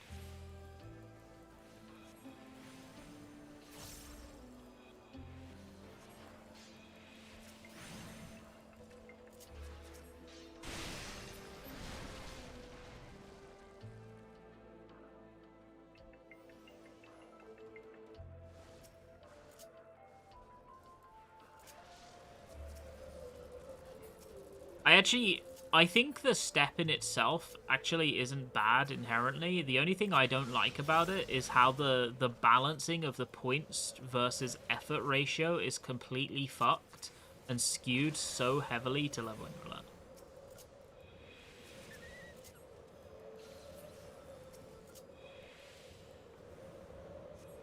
I think if you could do any of them and feel like you were roughly equally rewarded for your time, I think it would actually be good. But I don't think that is the case. I think you're much more highly rewarded for leveling roulette than almost anything else. Because obviously they want players in leveling roulette. Leveling roulette is probably just not being populated the way they want it to right now.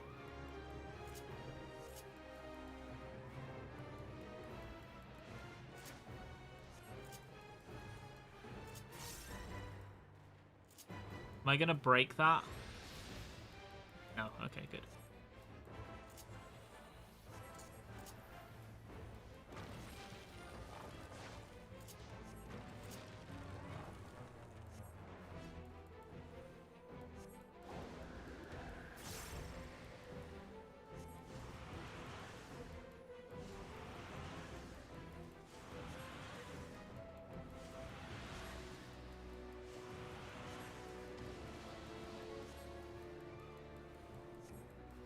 Yeah, this is the exact same thing they did at the Aether Wells. I agree entirely. I think it is intentionally designed in such a way that they're trying to populate the pieces of content that they feel are not getting the level of player interaction that they want to give a good experience to new players. And that's why Leveling Roulette is the one that they've targeted more than anything. The Dragoon! Somebody free him! Okay, you can't rescue them. It was worth a shot.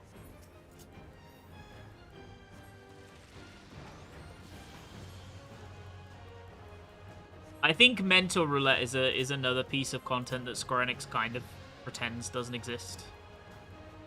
I mean, that kind of speaks for itself, right, by the fact that it hasn't received any kind of update since Heaven's Ward.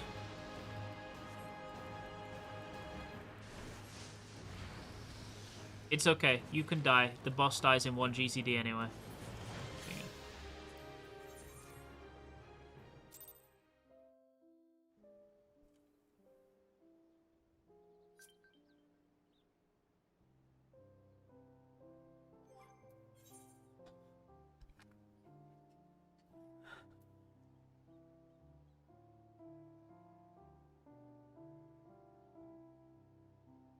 Squadrons? Yeah, you are right. Squadrons is fucking dead. Squadrons released, and then they just shot it. 5k mentor achievement when? I agree. Like, I mean it. If they released a 5k mentor achievement, I would be back in the mines. I would go and do the other 3k. I think mentor roulettes are really fun. I really do. I like them. I would love if I felt like I had a goal to work towards while doing them again.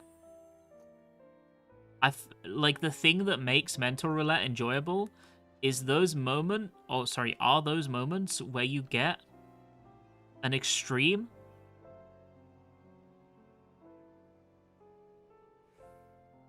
Recommend fate farming? You mean in OC?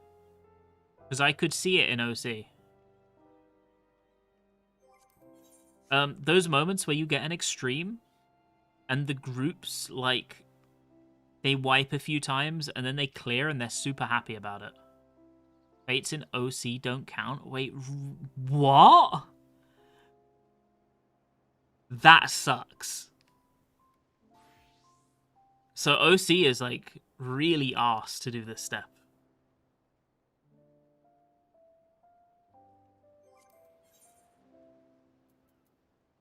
That's crazy. Yeah, I could see Fates being pretty quick.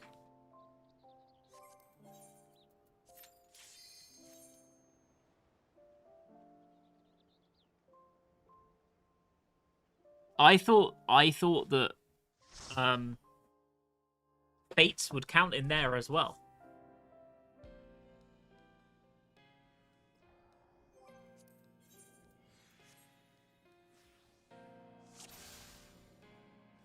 Maybe I should do Fates, you know, because I'm just thinking about it.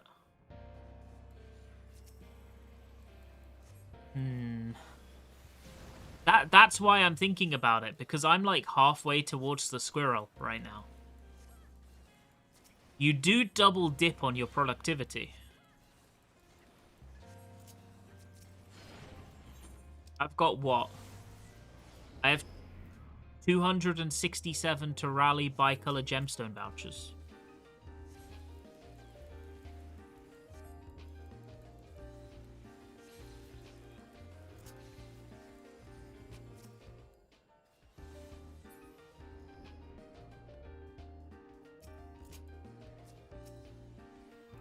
So maybe that is a smart play thinking about it.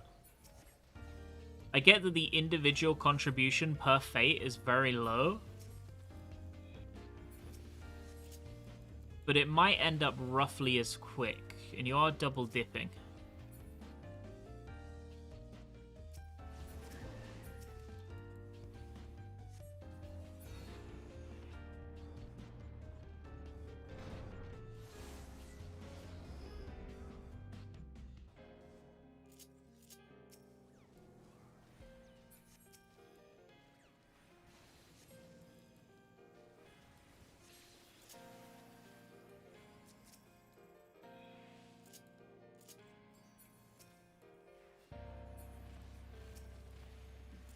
Your BGM is firmly off. What, even in Savage? That's messed up.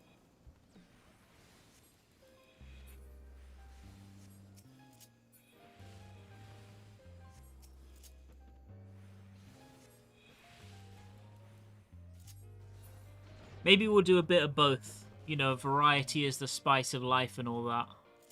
Was he always this close?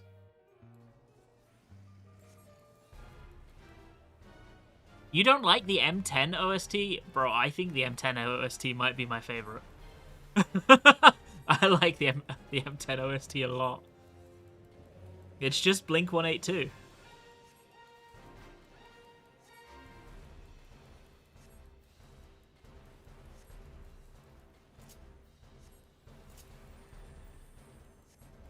Why is it only me taking all the autos? Is 100 from the items all? You mean the glue, or whatever they call it? That is just the first step. You're going to need 1200 in total.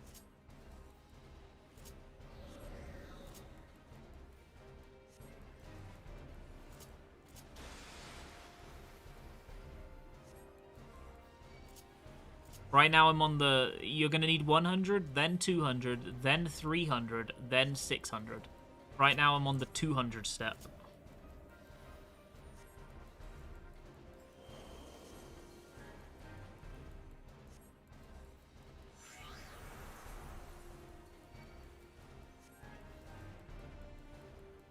You did DSR, right, Maddie? I'm trying to clock when you quit again. It was after top, right? Is there already a fastest way? There's a couple of ways you can go about it that are efficient, I think. First of all, leveling roulette gives you 20 points each time. So whilst it's boring, it's pretty fucking good, especially if you're on your own. Secondly, if you have a pre-made group who can do it quickly, floor 71 to 80 of Pilgrim's Traverse gives 26 each time, which is a lot. And if you have a group speedrunning that and doing it pretty good, I'm fairly confident that that is probably the best way to get them. Thirdly, Fates give 3 each even, sorry, fuck me. And whilst that doesn't sound very efficient, and is probably a little bit slower, it's very mindless, and you can do Fates really quickly.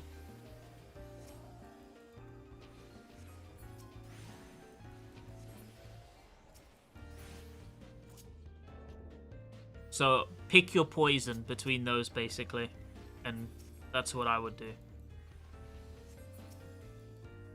I remember Maddie the Shake God.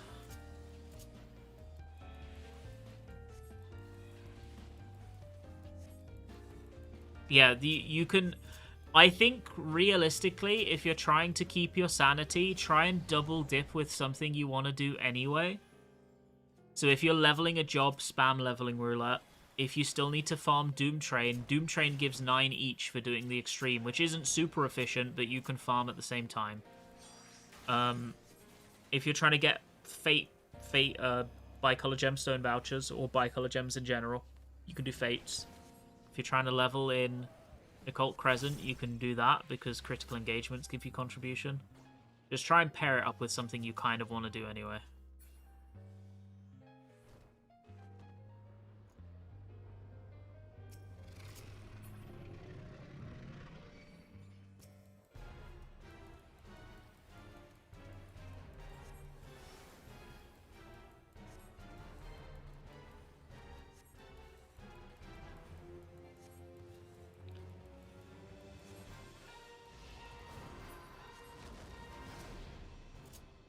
I hate this fight. I hate this fight. There's so much time where you're just stood there not hitting anything. Yeah, OC's pretty bad.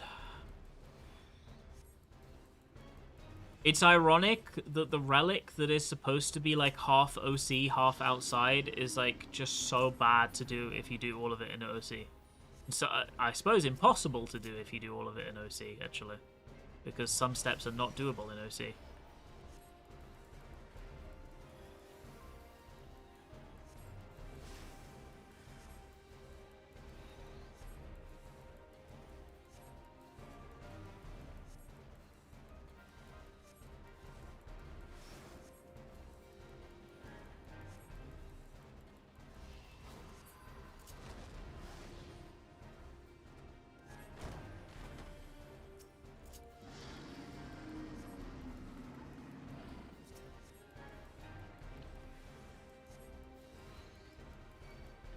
I'm still firmly of the belief that the reason this relic has been designed the way it is just because of the reception that Occult Crescent received.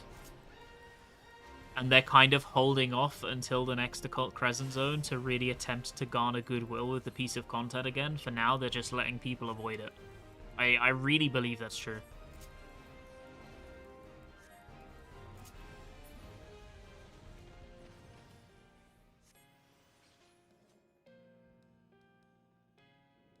I think it was like a last-minute design change based on the negative reception that OC got.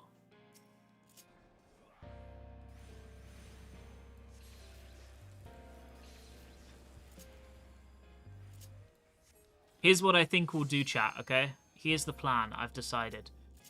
I think this is probably going to take me at least 2 days to get the relic, maybe 3, because I'm probably going to play like 4 or 5 hours and then stop, right? So today, we'll do leveling roulette. Tomorrow, we will do fates. And then maybe if there's a third day, we'll do something else.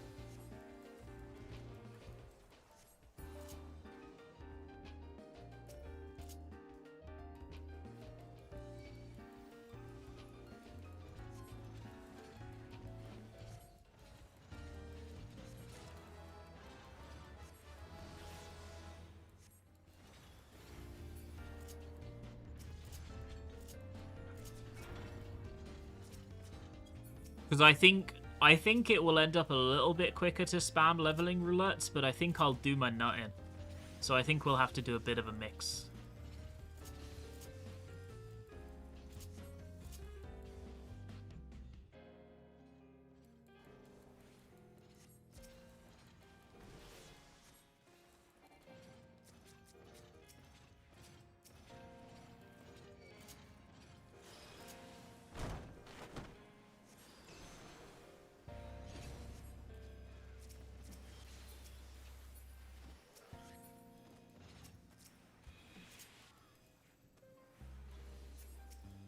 Maybe I can try and get a third, a pre-made for Pilgrim's Traverse for the third day. Maybe that was possible. We'll see.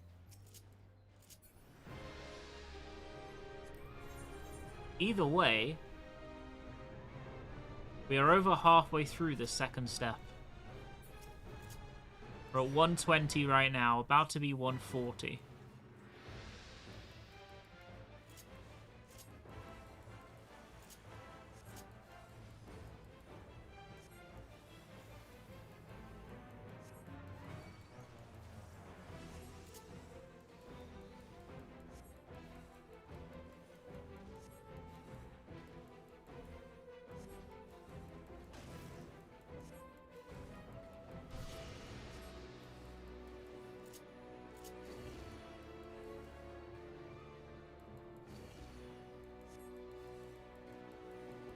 Bum, bum, bum.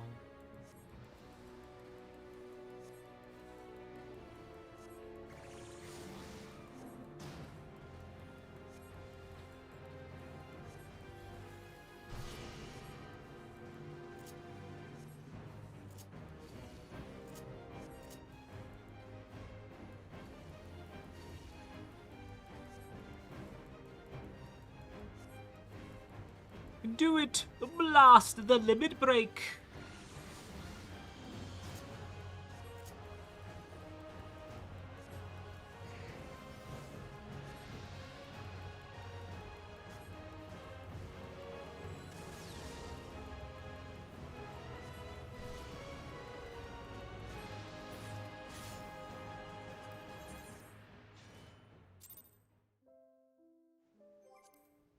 Wait, I've just realized something. Oh.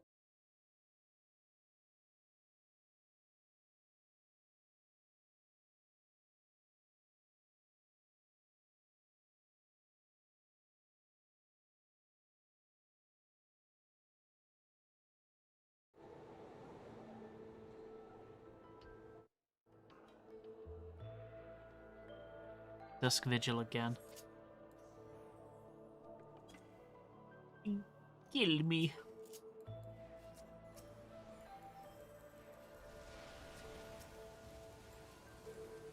Personally, don't enjoy the exploration zones as a content path. I think, for me, I'm very happy with the way that I digest exploration zones, which is like once every 6 months, I'll play all day for like 1 or 2 days, and then I'll go back to my life. I have a good time with it. No, you can be on any class.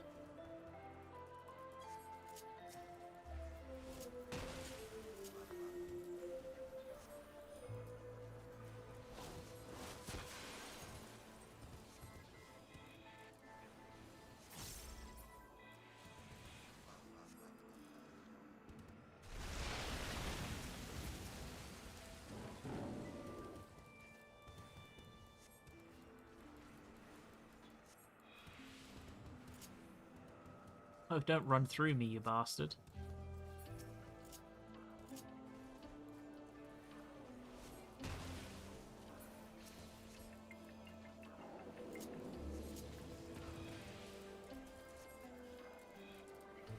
You can turn off that gear, gets dropped. Can you? Oh my god.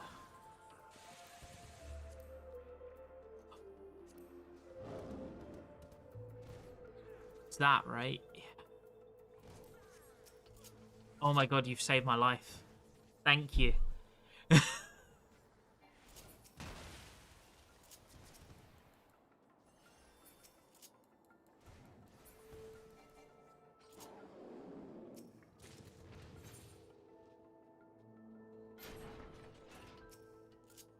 had no idea.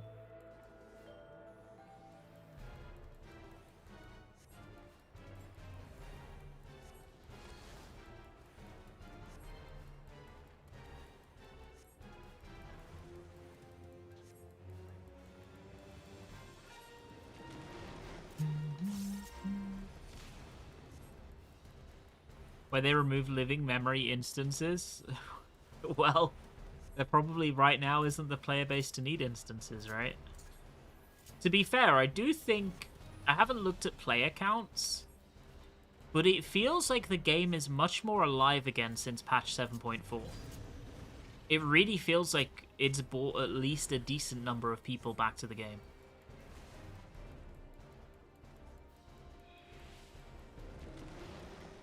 The things just having a good patch can do, eh?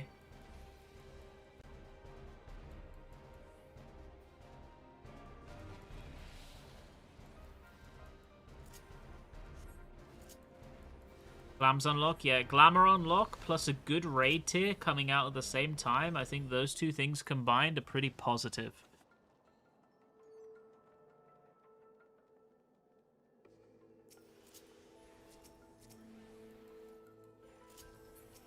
I think the Glamour unlock was probably for more people, but I think getting good content at the same time is definitely not something that...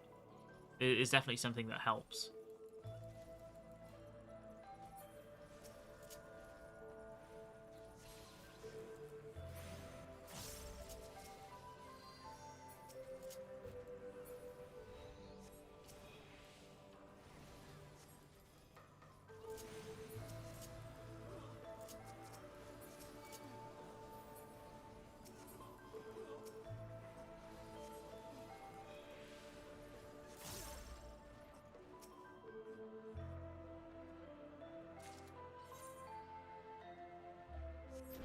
That is some non-crafter behavior. Yeah, the last time I crafted in this game properly was Heavensward.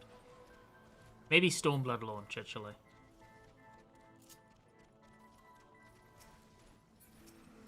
It is a facet of the game I just don't enjoy very much nowadays.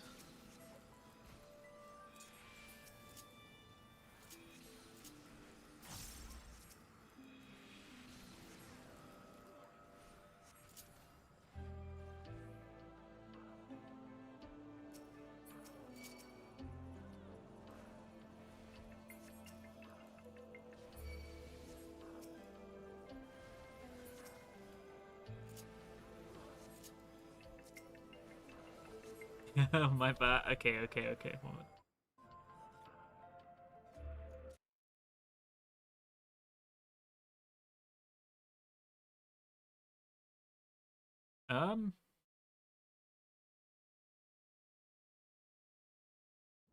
For some reason it says I can't add it, and I don't know why. There's like a block button on it. Is that 'cause I've already got it? I don't know.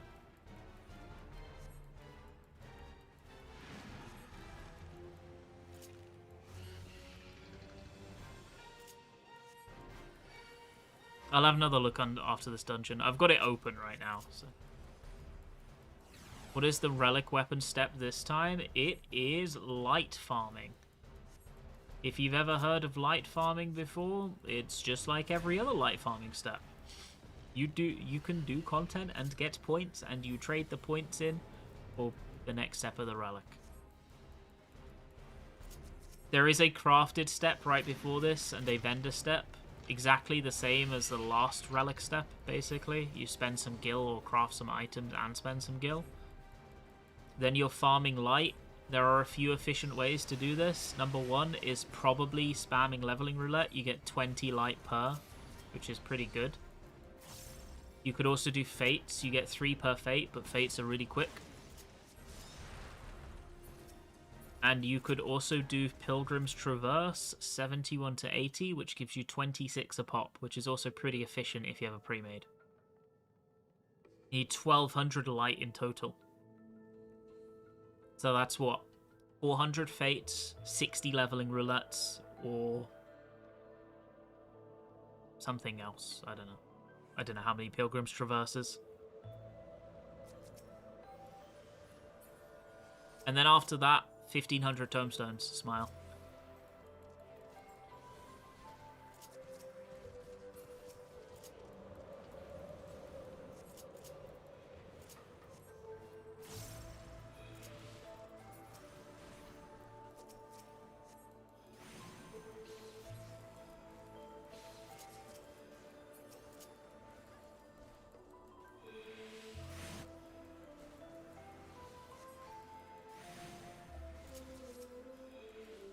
So I think it's fair to say it's not an imaginative step this time around. It's basically Aether Wells, but you have more choice.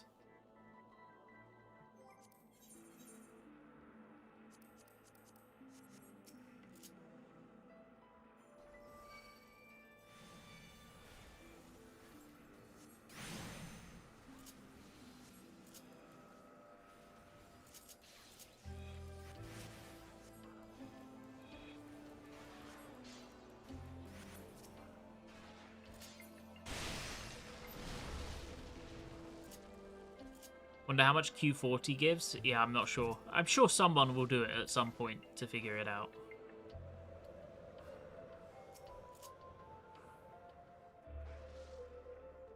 Where is he? Why is he all the way back there?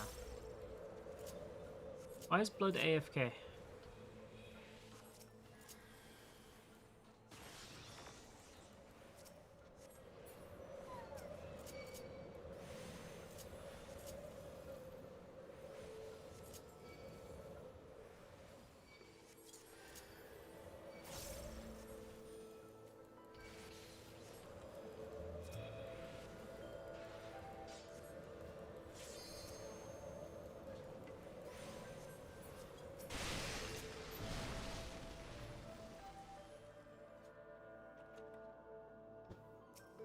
Do we think he's coming back?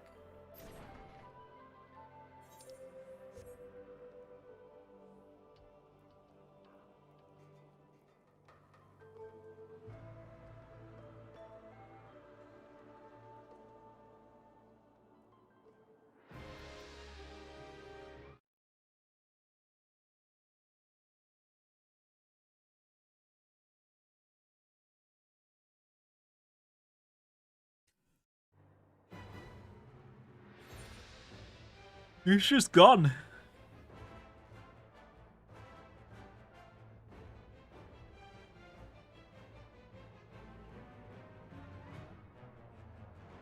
Well, I'm gonna eat a Malteser while I wait.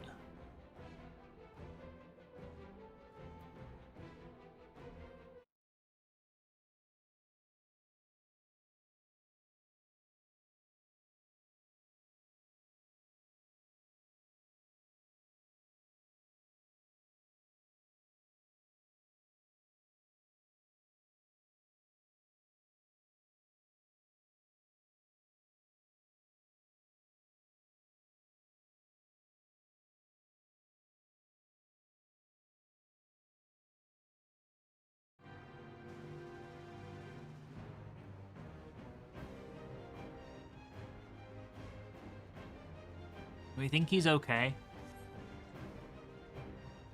Wait, he's DC'd! How's your factory progressing? It's grown, it's fair to say. I now have such a huge battery intake, or output even, that I managed to level one of the like sub bases up an entire level in a day, and I think it's max now.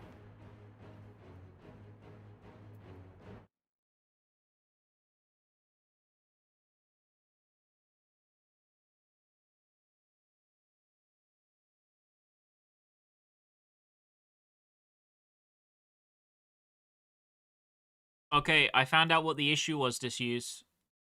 I think it's because something else was called, my bad. What is factory? End field.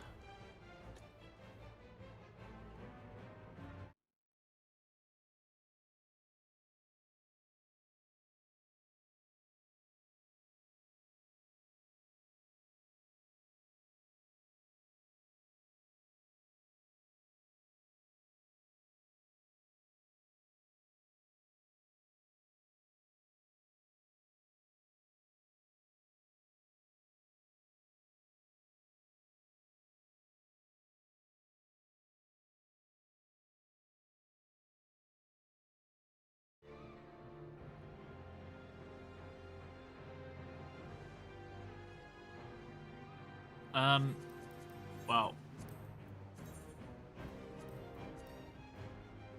Unable to dismiss while rolling for items? Oh, we gotta wait for him to roll out of the time. Shit.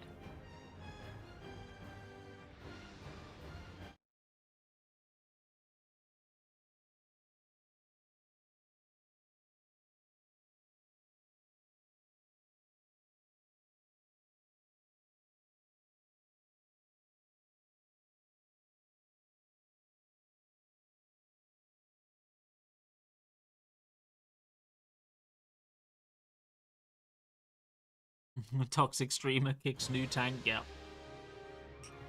They'll hit me with it. Man, Maltesers are so good. They're just like the prime chocolate.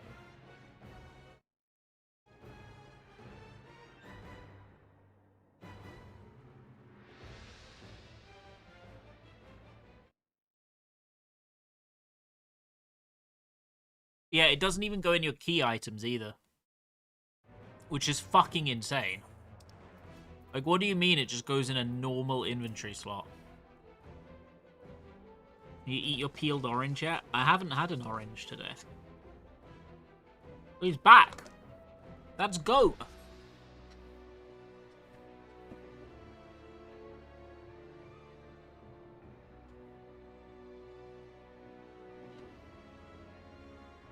Galaxy is better. I haven't eaten Galaxy chocolate in so long, but I think Galaxy is good too.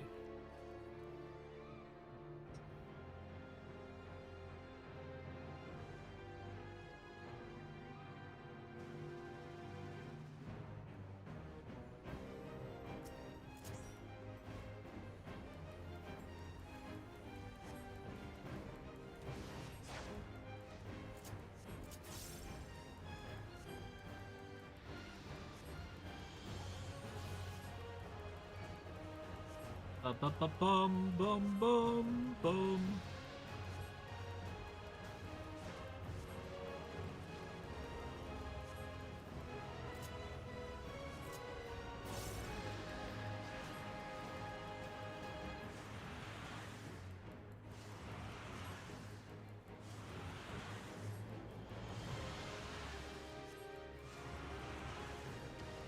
That's interesting. The Viper was both a gamer and a lamer at the same time. Guess they're from the US? No, these are English brands. Whoop. Excuse me? Are you kidding me?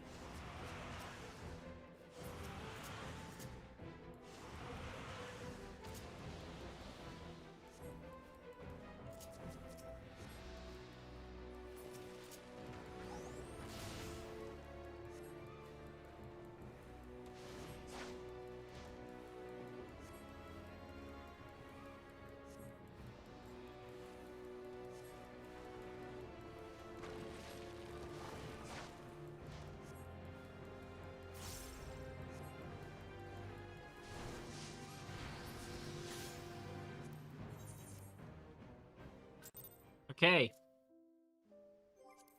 Let's see if we get a different dungeon this time.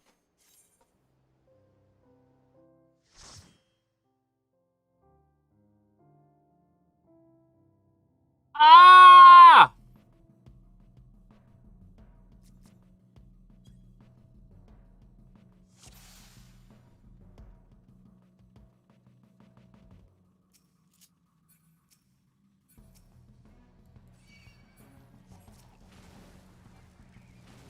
I don't even have holy. And he doesn't have tank stance. Tank stance.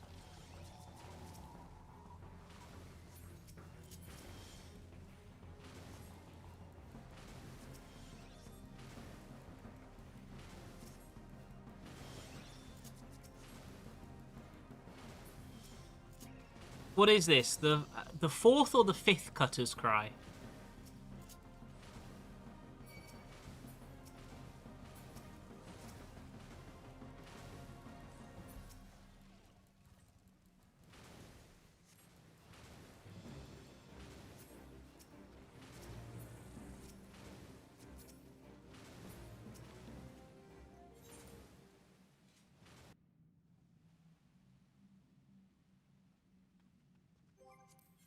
On the plus side, after this, one more dungeon, and then the second step will be done.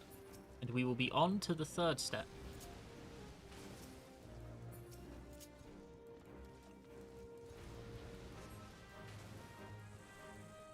Slightly less good news. The second step is 1/4 of the way completed. Which means we are 25% done, nearly.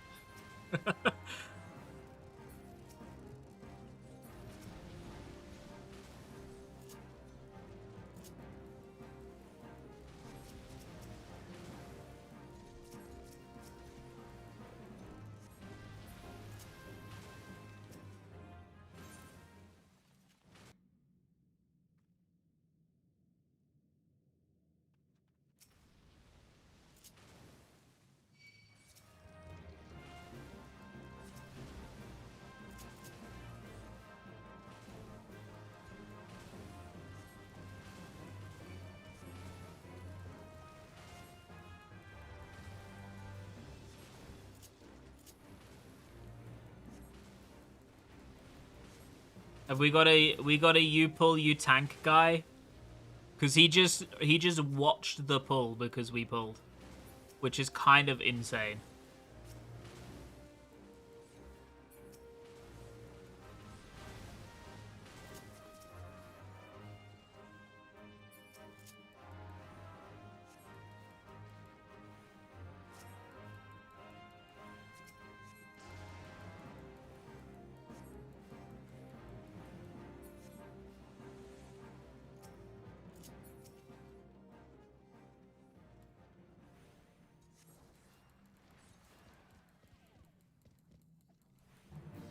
I don't get you pull it, you tank it. Nah, me neither. I think it's griefing.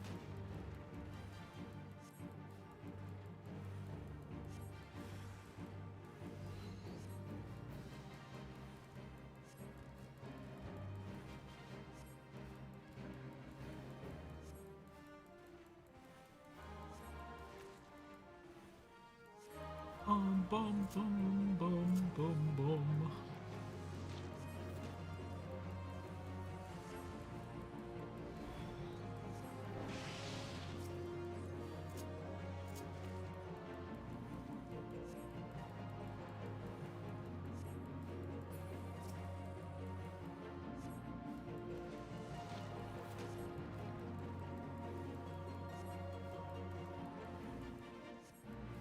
I mean, realistically, a dungeon is 4 people, right? Which means that the dungeon should go at the comfortable pace of the majority. Sometimes there will be misalignments on what that pace is, and some people might start slower or quicker or have like a different anticipation of what's going to happen. So just being normal people about it is the way that you should be. So if a DPS gets aggro, then tank just takes it off them. Very easy. If a healer gets aggro, tank just takes it off them. If somebody asks for the run to be a bit slower because they're having a bad time, they're struggling a bit, then everyone's like, okay, let's be normal people about it and be like, yeah, sure.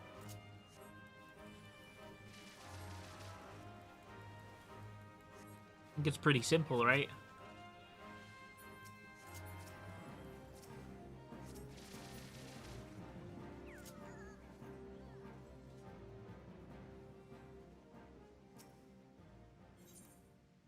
But I think what often with you tank people, they have like a weird like tank ego thing going on often. Not always, but often. Where it's like, I am the tank, so I dictate the pace of the pull. And it's like not really founded in real life. That's not how this game works. It's not how like the culture of dungeons in this game work either. Unfortunately, as much as they would long it to be, the tank is not the alpha Chad.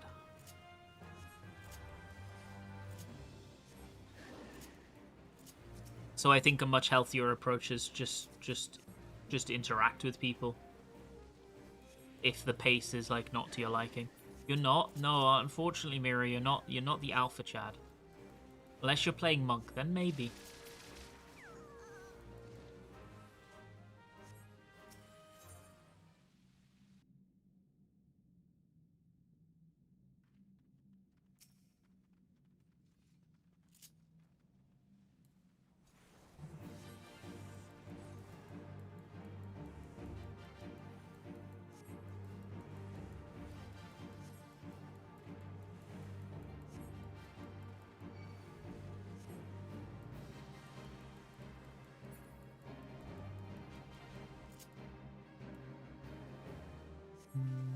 What if they gave you a baby holy at Sastasha unlock? Yeah, they should. They should. Everyone should have an AoE by the time they unlock the first dungeon.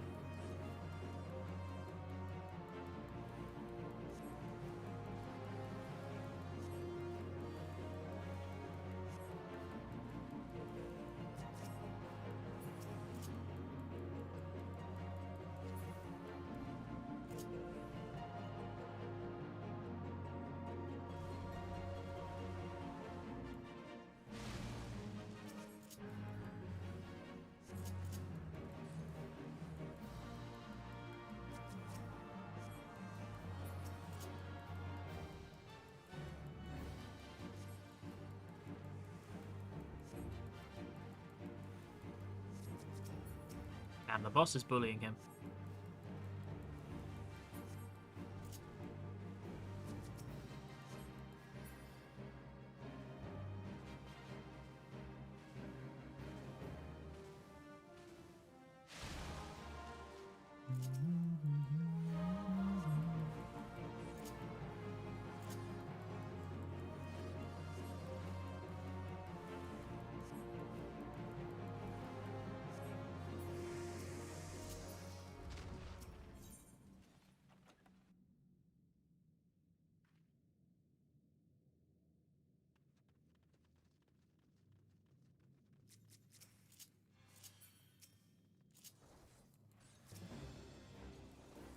I mean, realistically for tanks, it's pretty easy to pull one off somebody. Unless you're using Provoke in the pull, which most of the time you won't be unless there's like 2 mobs at the end of the pull and you like Tomahawk one and Invoke the other or something to pull them into the pack. Most of the time you're going to have an OGCD Invoke to pull, otherwise you just spend the 1 GCD and either Tomahawk or shift your movement a little bit to AoE on all of them, including that guy. It's like, not a problem in all honesty. An easy fix.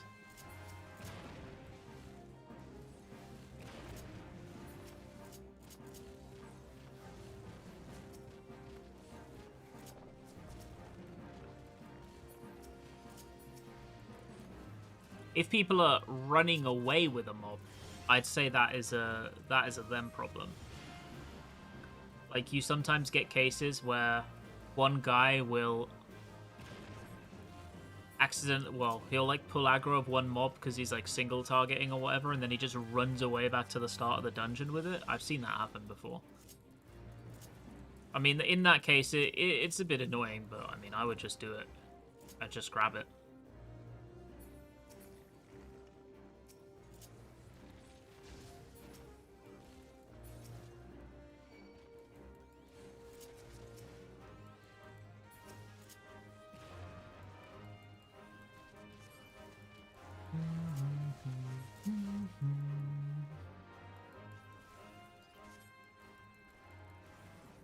Oh no! Oh, you can't take damage in cutscene. That's interesting.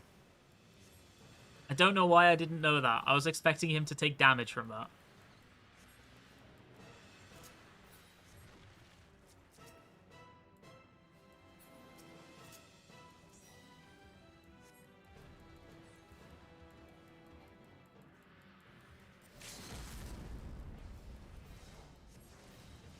Cutscene Carlos strat, let's go.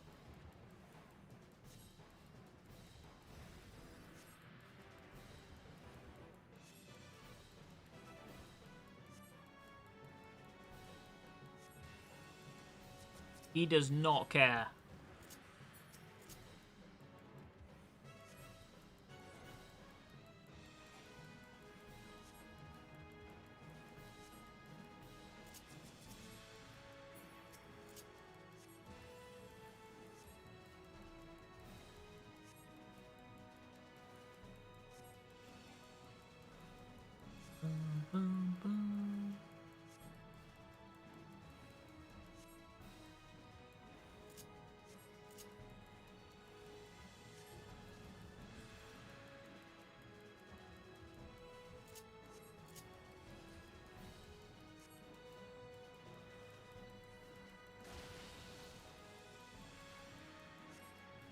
We're gonna get Dragon's Voice? Yeah.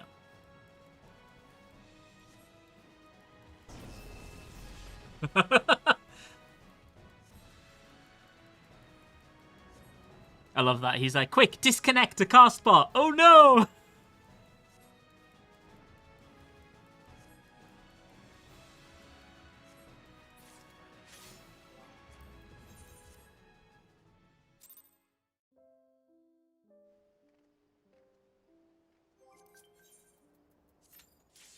Okay. Last dungeon before we have completed step 2.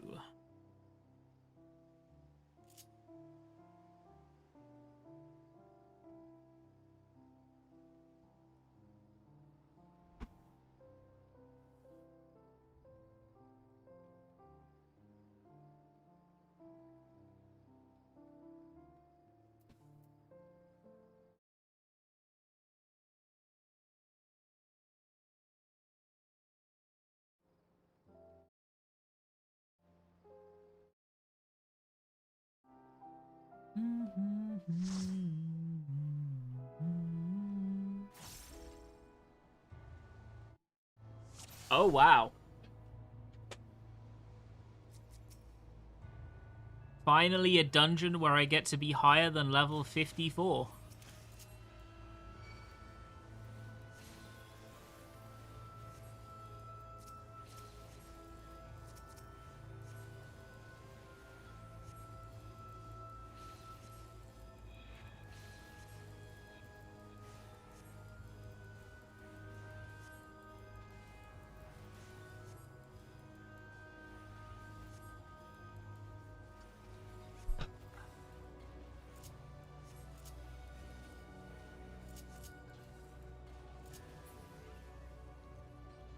Bum, bum.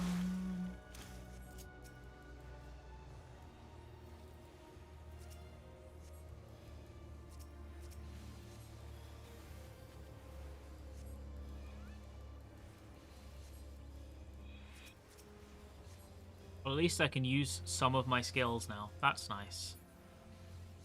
Don't like what you're implying? Yeah, unfortunately. Please look forward to it, TM.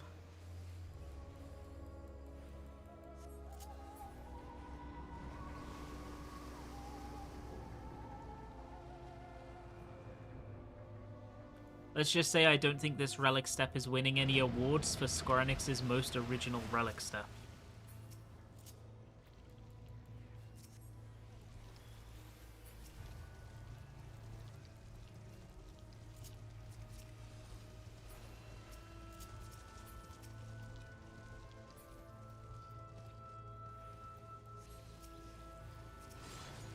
It's not worse than Endwalker's Relic.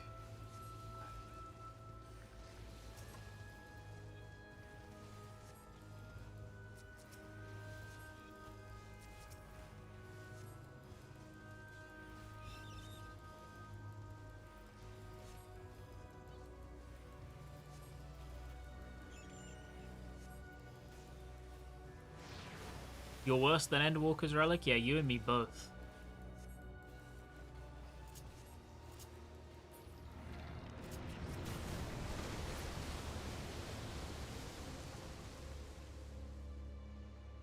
Don't worry, there's farm 1500 tomes at the end of this step.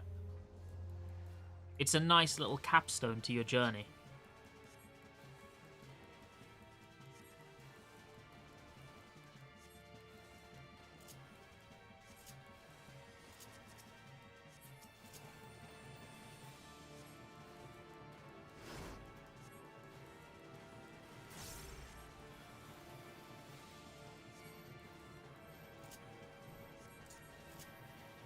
Endwalker Relic was the best Relic steps. I could not agree with you less. I don't think the value of the content is how easy it is to obtain, personally. I think that if you're only rating for whether a piece of content is worthwhile or not is how easy it is to do, then that's probably not a very good metric for valuing something.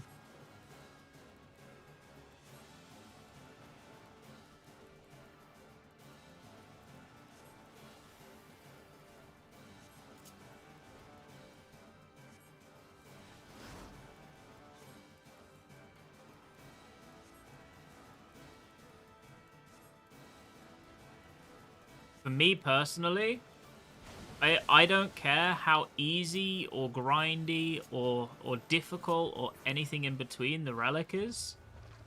I care if it gets me doing different things than what I was doing anyway, in a way that makes it feel engaging. Which this Relic has failed at as well.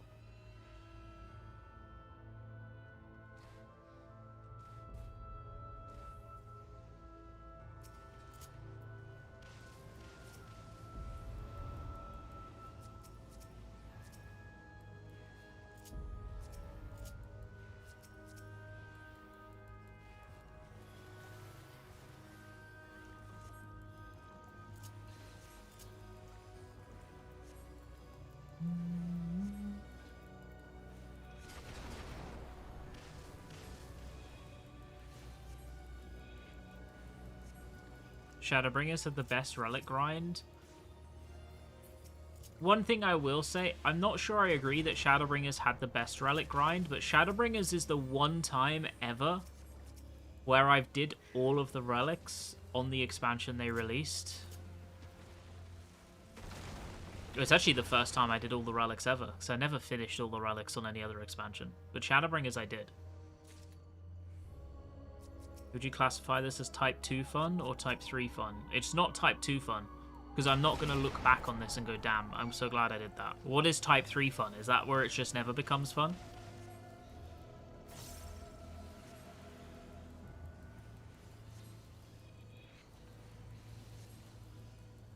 I think the ultimate progs can become Type 2 fun at the end. I don't think this is Type 2 fun.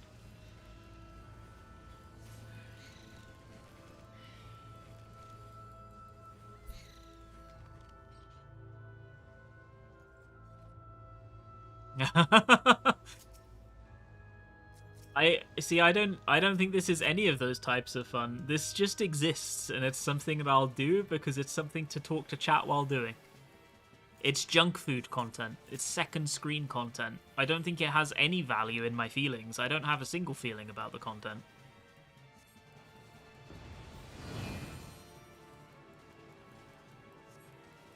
It's I hate to say it, yeah, it's slop. You're right, it's Relic slop.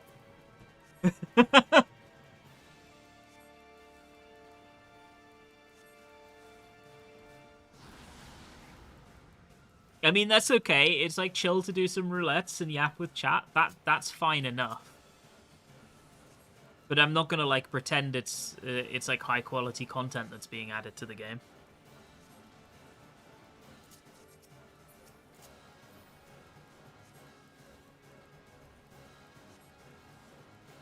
One of my top 3 Relic steps?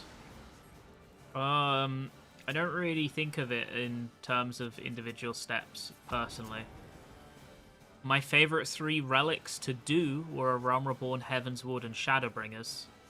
And the reason I like them is because each step is quite different from one another and had you doing different things. To be fair, Heavensward isn't really like that anymore because you can buy everything for tomestones now, which wasn't quite the case on content.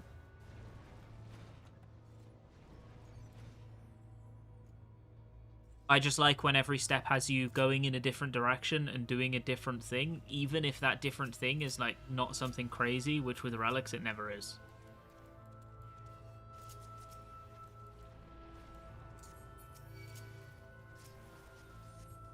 I also, personally, I prefer when it's guided rather than player choice, and the reason I prefer when it's guided, not as in you have to do exactly this one thing, it could be you have to do these 2 or 3 things. The reason I prefer it being guided is because I think that relics act as a bit of a funnel to get players together from different spectrums in the game. I think that's their highest value as a piece of content. And I have good memories from both the Heavensward and Stormblood relics of making friends because of that. And I actually think that is the #1 value that the relic quests have. And I feel that it's something that they've almost entirely ignored recently in a post-Shadowbringers world. And that's something that I wish they would change.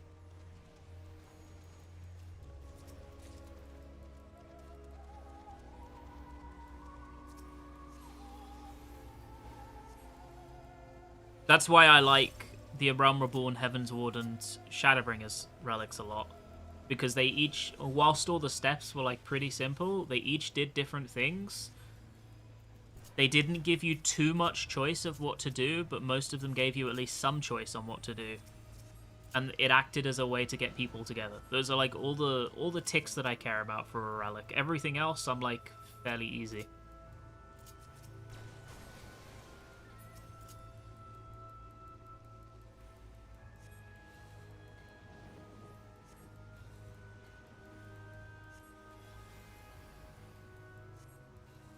Which is why I didn't like the Endwalker relic. Because the Endwalker relic was just,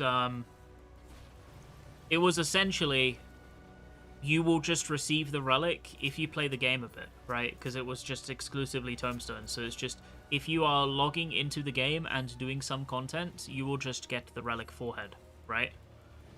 And that's fine, but I don't think it acts as a good replacement for what was a piece of content that people would do, rather than just something that exists and appears and they just get a thing for existing.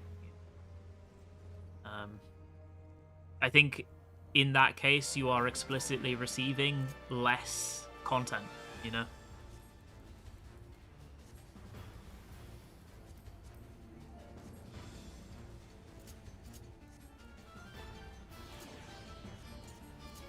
Even if relics are like traditionally forged on being made of old content, they repackage them in a way that makes it feel like you are able to garner something new from them, right? And that's what was missing from Endwalker.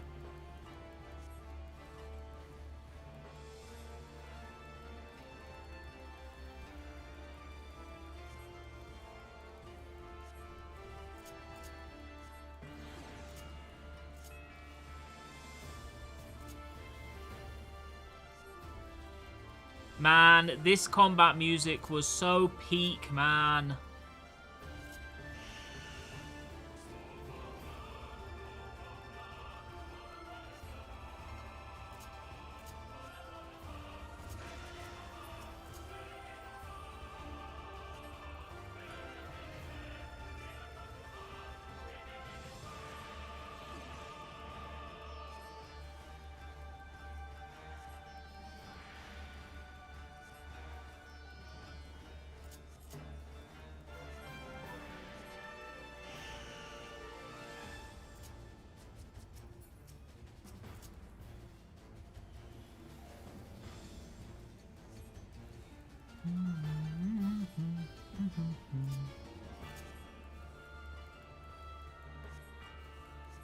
Yeah, I think so too. I like personally having like a couple of choices. And if you do have choices, having some current content and maybe some older stuff too. I think having a little bit of both is good. But maybe not you can do anything forward.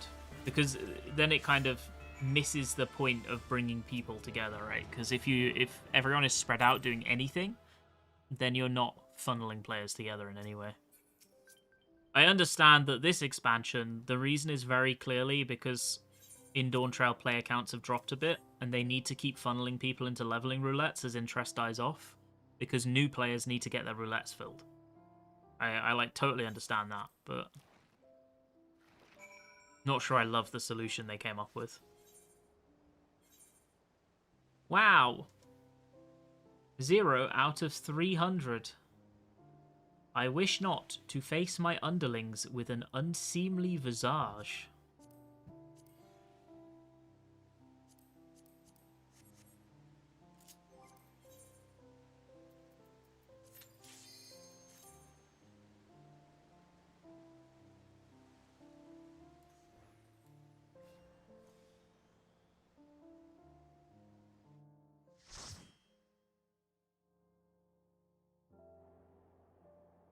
Dusk Vigil? I think this is my 4th Dusk Vigil. What a cutscene, Andy.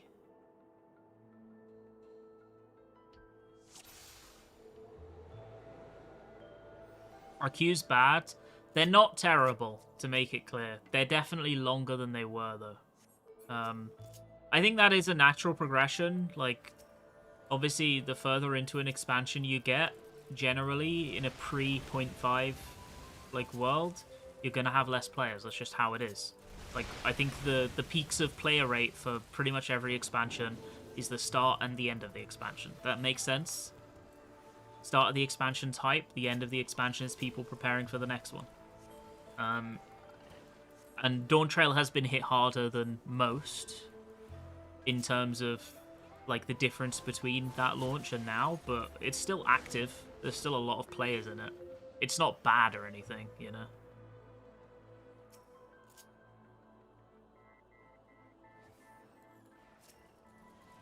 Yeah, personally, I agree. I think not having any new zone until 0.5 is pretty rough. I understand that Boscha did it, but it was pretty rough when Boscha did it, and we at least got Delubrum Regine in between, right? So at least there was something meaty that was added that was new in between those two zones, so I like kind of give them a pass on that. Whereas what we've gotten is 3 phantom jobs, one of which is interesting, and that doesn't really feel like incentivizing content to bring people back.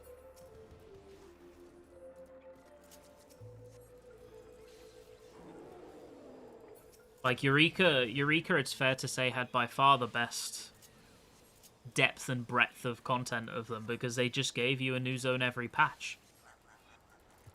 Released in, like, what? Did it release in 0.1? I can't remember. I think it was 0.1, right? And then they just spammed you with a zone every patch.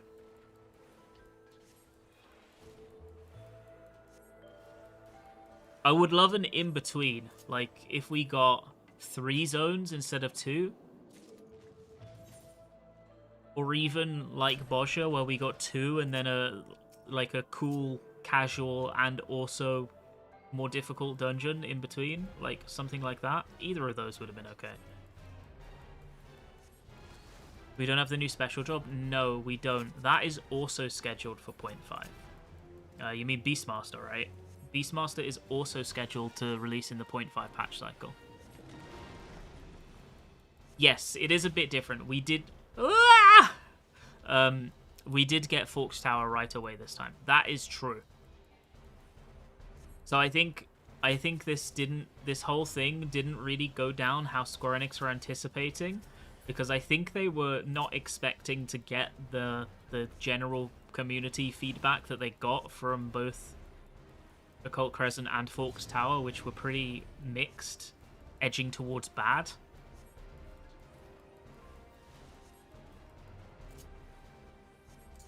I actually think this whole situation has probably taken them by surprise, if I'm going to be... Jesus Christ, if I'm going to be real. But I mean, hopefully that means that we see better going forward, right? I forgot they were doing that. Yeah, so did everyone else. I don't fucking blame you, so did everyone else.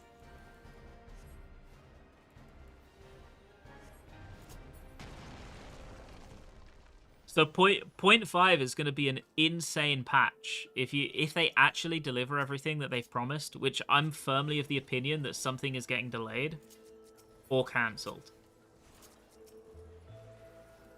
Because the other thing to consider is that we haven't had Blue Mage this patch either, and we usually get Blue Mage on 0.45, right? But they've not said a word about it, which means we're not getting Blue Mage this patch.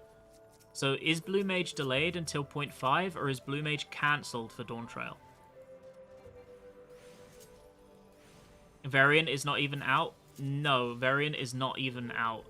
They have confirmed we are supposed to be getting a Variant on 7.45, which is the next patch, and probably comes in about 2 to 4 weeks from now, something like that.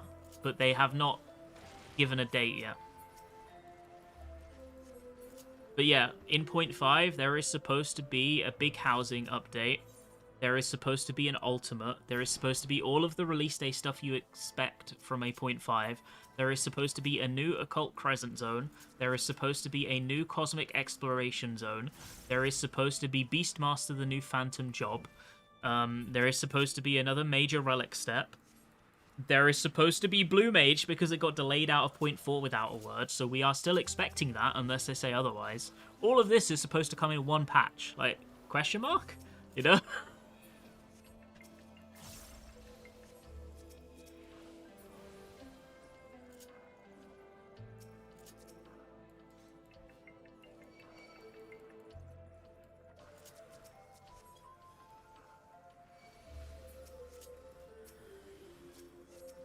So, like, my guess is, like, 1 or 2 things don't make it into 7.5. Because that's a pretty fucking packed patch.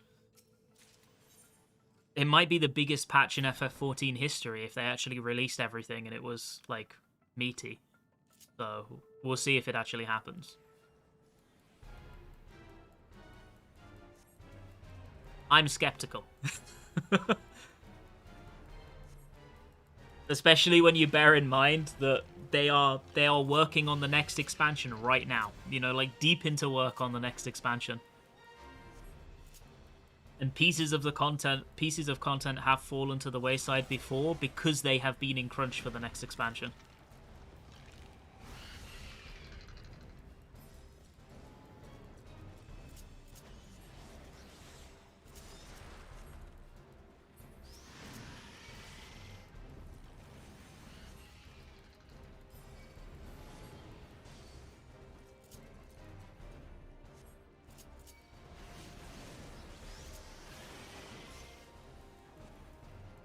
Stop interrupting my casts, you fucks. Can I just holy all these? Probably can, right? Ah, they resist the stuns. Okay, got it. Excuse me.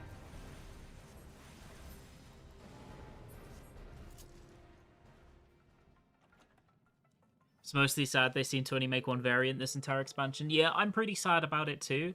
My hope coming into Dawn Trail was that we'd get the same cadence as last expansion, where between chaotic and variant we would get 3. If that was 2 chaotics and a variant, or 2 variants and a chaotic, I'm pretty easy. I was just hoping we'd get the same amount. I'm pretty sure that's not going to be the case now, and we'll be getting 1 of each in total.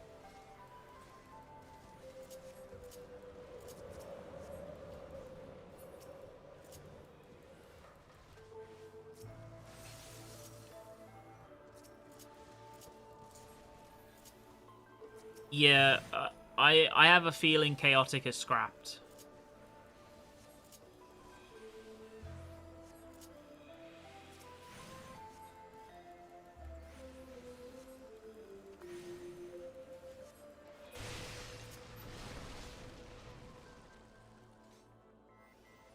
We'll have to wait till next expansion to see, but I have a feeling it's done.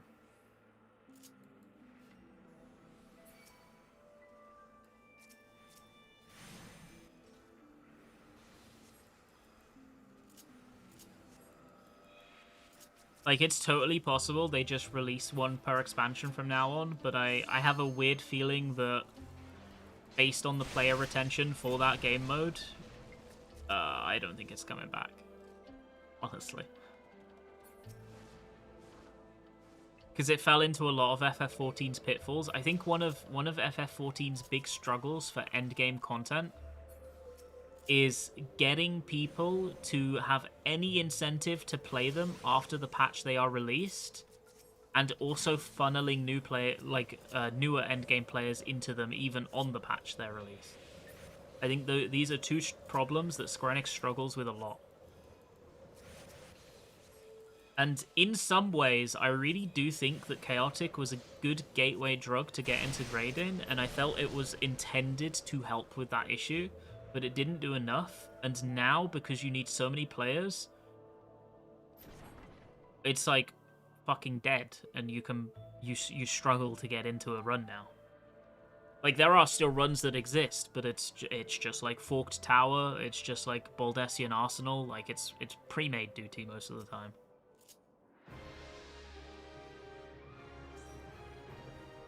And I think that pieces of content like that are not really super healthy.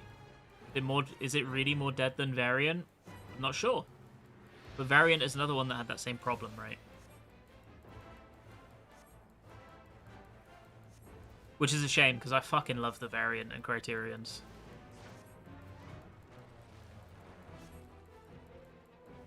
I think this is an issue that Square Enix are aware of, right? Because they said, I don't remember when this interview was, but it was this expansion, like, quite recently. Square Enix said that essentially, like, this is a problem that they're trying to find a resolution to, where one of their issues is that a lot of pieces of content are pieces of content that only a small percentage of the player base will enter. And what they really want is that when a patch releases, all of the content will be interesting to most of the player base. So whilst there might be slightly less content overall released, the average player will interact with more of it. That's what they want, right? And I do think that's a good thing. I think that finding a way to allow lots of different people at different skill and interest spectrums to interact with a piece of content and have fun, I think that is a good goal to aspire to. But one thing I do worry about with that is them running into a situation where they are a jack of all trades and a master of none. Like, if you make content for everybody, are you really making content for anybody, kind of thing? I'm a bit worried about that. But, I mean, we're not going to see the results of what they're talking about until 8.0, so... Because, I mean, if you talk about something in 7.3, there ain't no way anything's getting changed until 8.x.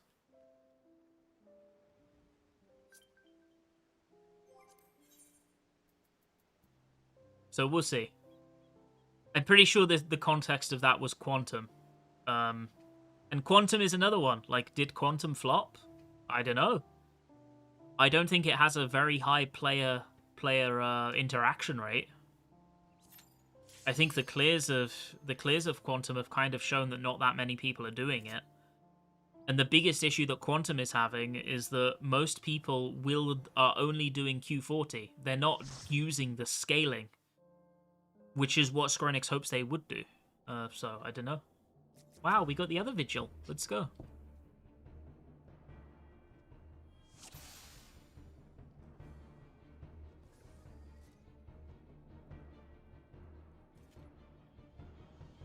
I do think that putting the test bed behind Deep Dungeon was a choice. Because the content's good as well. Like, Q40 is really good. But I don't think they gave it the fairest shot to breathe in the way they designed it, in terms of its place in the wider game. Yeah, see, it was interesting. I've only done Q15 and Q40, admittedly. So when I say this, I might be talking a bit of shit, but I think that I think it was really well designed in terms of the split between Q15 and Q40, because you are doing the same fight, and it feels like the same fight. It's just way more lenient in a lot of different ways. And I know that the intent is clearly that people will go in and they'll kill Q15, and they'll be able to use the muscle memory and learning they did in Q15 to eventually step up into the higher difficulties and eventually push for Q40. Unless you're like doing hardcore or something.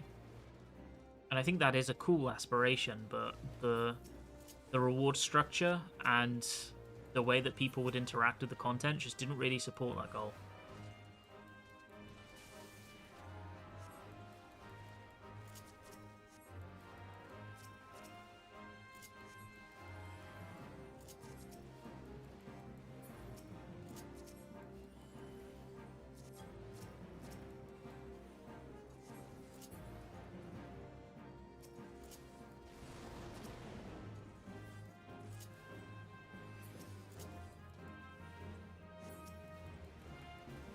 I guess realistically, I don't know how they would get it to work, because there are so many systems in FF14 that do somewhat fall over when you put them in the face of having things to aspire towards, right? There is no like special gear crafting in this game. There is no special build crafting in this game. There is no speccing in this game, anything like that. Which means that when you want to add new reward structures to the game, or you want to add different pieces of content with alternate routes of reward, you're basically locked out of adding it to your player progression in any way. Because the most you can do is give alternate stats that make a minor change in your BIS sometimes on some jobs that most people won't care about anyway. So you're basically limited to having things that do not feed back into your gear loop, right? Which I think is quite a limiting factor.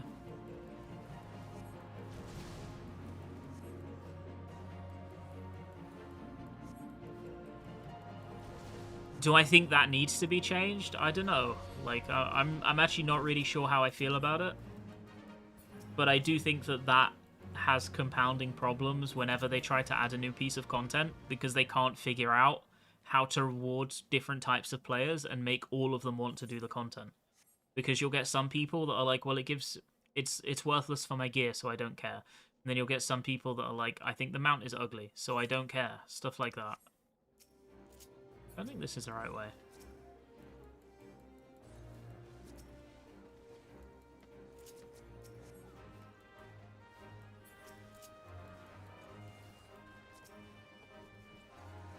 I do think they have gained ground in that. I think fashion accessories are a good addition. I think they're improving. I think fashion accessories are a good addition. I think the fact that they've started adding, for example, like in the Alliance raid recently, they added that poster. Oh my god, I can't Medica 2, kill me. Stuff like that I think is good. I think that now that they've unlocked glamour restrictions, that can lead to some new avenues as well.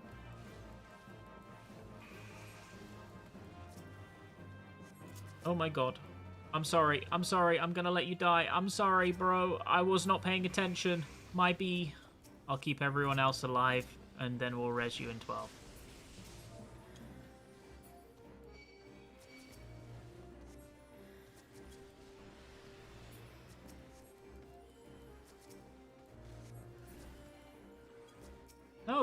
Don't spawn in! Fuck. I'm sorry, I wasn't paying attention at all. This is a suffering of my own creation.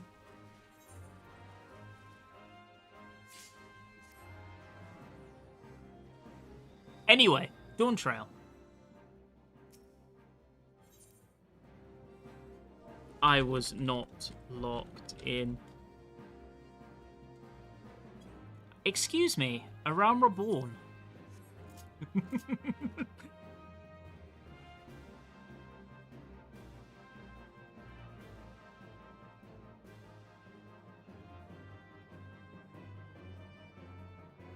I think that more than anything, more than it being like any kind of impossibility for them to figure this problem out, and I believe this is a thing that many of the development team would admit to if pressed on in an interview, I just think they became lazy. I really do. I just think they became lazy. I think that they got complacent with the structure that they had because there were a lot of players and the game was flourishing, so they were like, why would we bother changing anything? I genuinely think that's the case.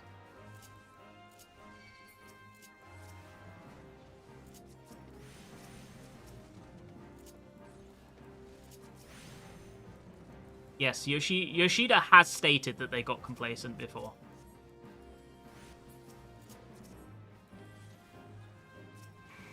When it came to game structure. But I think that bleeds into a lot more than just game structure. I think that... I don't know how many people would agree with this, but I would argue that the two facets that FF14 has been really succeeding in recently, and these are probably the only two facets, I think that Square Enix has really been succeeding at FF14 quality of life and fight design. I think they've been smashing those two things out of the park, but almost everything else could use work.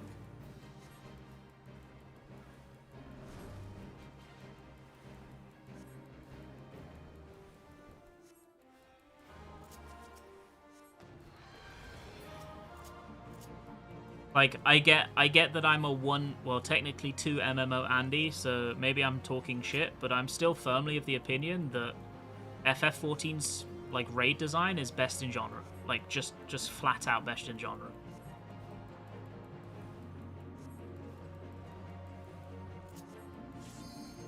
Well, quality of life stuff comes to mind. I think pretty much every patch, they're adding, like, pretty big, helpful quality of life features. I count things like the glamour restrictions unlocking in quality of life, but also recently, for example, the strategy board I consider to be quality of life. And while a lot of people are using it for memes rather than strats, I think that's great. They also added the command panel, like literally this patch. So there's like three pretty big quality of life additions they made to the game in one patch alone. And if you go back to like every major patch over Endwalker and Dawn Trail, almost every major patch has something big quality of life wise that makes the game just feel easier and nicer. Like, I'm not going to pretend they're perfect. They've still got a lot of room to grow, but I think they make big steps on it every patch. I actually think that's one of the best things about the game right now, that they... If there is something that players aren't happy with quality of life-wise, it'll probably get fixed in 6 months, if you complain enough or if somebody makes a mod about it.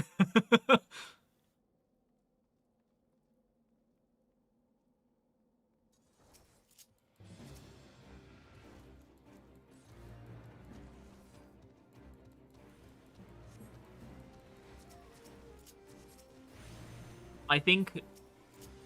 Who here has used the new command panel? I haven't, but that's because I'm lazy. I need to set it up. One thing that I think, quality of life-wise, that I am expecting in 8.0, or I will be concerned though, is a complete revamp of the dogshit fucking friends list. I'm sorry, but the friends list is unacceptable. The friends list is so bad. I cannot believe that they have left it as long as they have.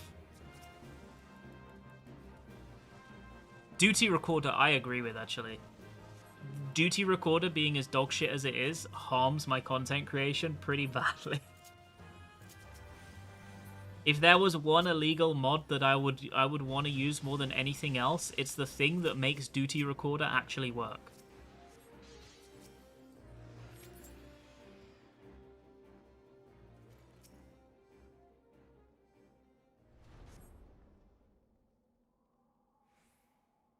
What does it even do?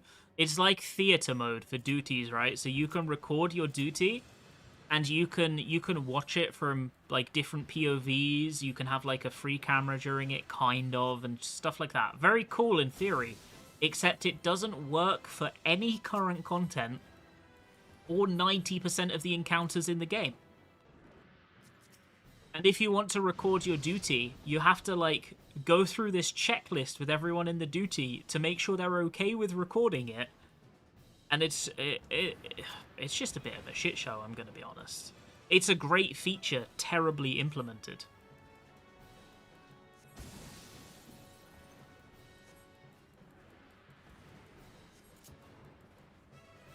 But whilst that would be something that I would love, because it would help my videos a lot, I think more important than that is the friends list. I think the friends list is egregiously poor.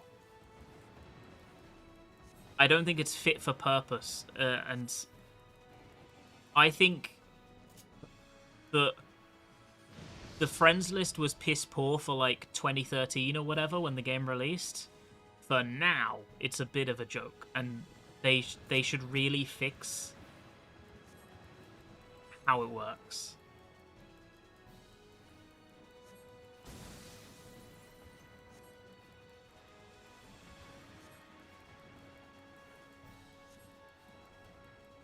That's the quality of life change that I feel that, like, I almost can't believe they've stayed so quiet on.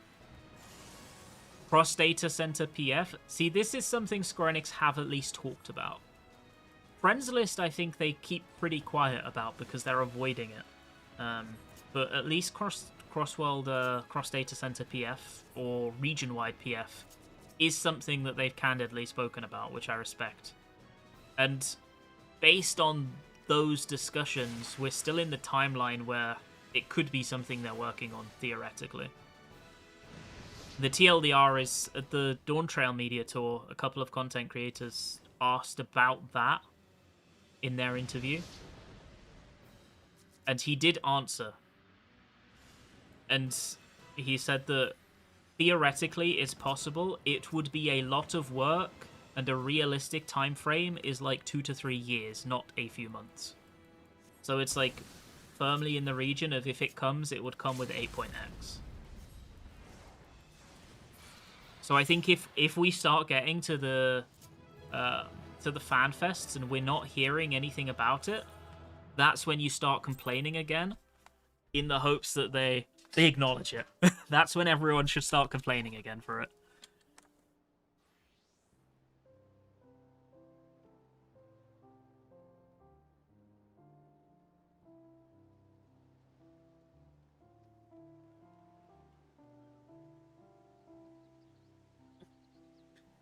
Maybe what I should do for views, because to make it clear, I made a video about region-wide, at minimum, or cross-region party finder being a necessity for the game, and that every month that went by that we didn't have it, it was actively harming the game. I made that video in Endwalker. And if it doesn't get announced at the fan fests, oh my god, I can't wait to dig up that script, copy and paste it with a few changes, and repost the fucking video to bitch about it all over again. That's gonna be fun.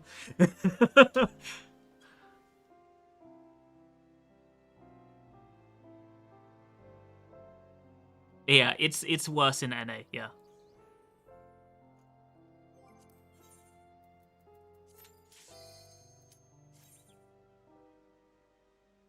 Yeah, I think cross-region comes with its own kettle of fish, right? In terms of, oh my god. Just because of the fact that different regions are different, they use different strats, they have different social norms, I get it.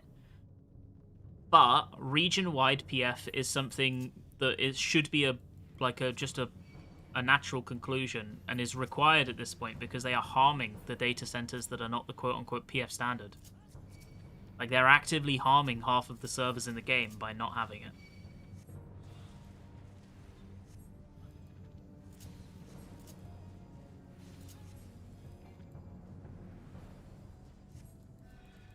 Save me, please.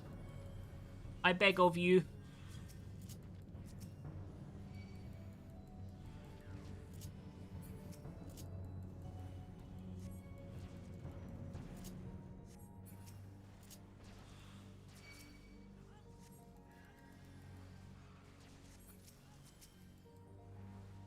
Mr. Insidious.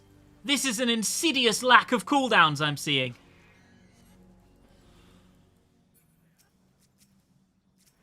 Truly dastardly.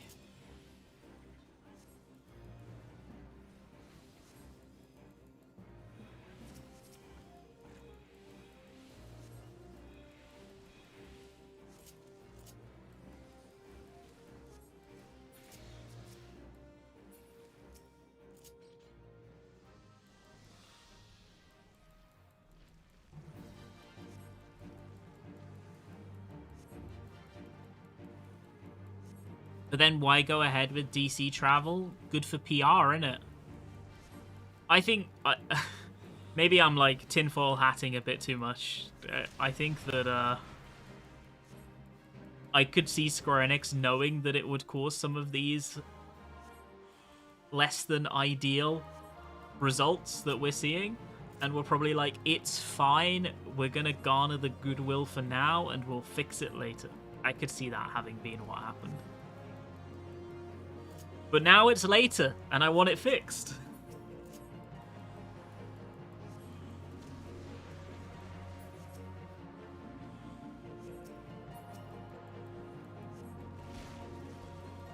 The fuck is Marble Meal? That's new. You can't eat another fruit for a while, I'm guessing? Queasy from eating marble fruit. Unable to consume more until the effect expires.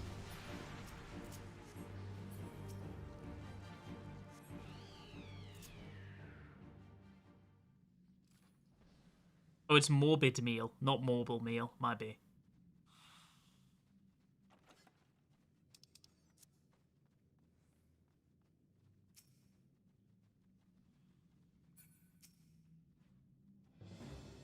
Potato, tomato.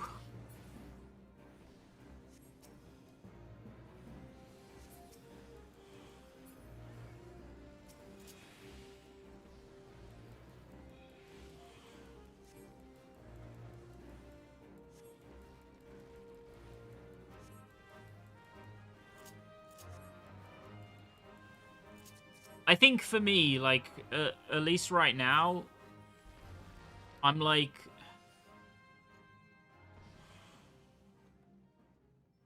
excited, but hesitant to be excited about 8.0, because there are a lot of things that the game could really use to be in an amazing spot. I think what it does right now is good, but I think there are a lot of things that it could use that would put it in a really amazing spot. And the way that Yoshida has been talking in interviews recently make it seem that Square Enix is aware they're a bit on the back foot right now. And that gives me hope that we might see some more dramatic shifts. But that hope is not confidence. So we'll see.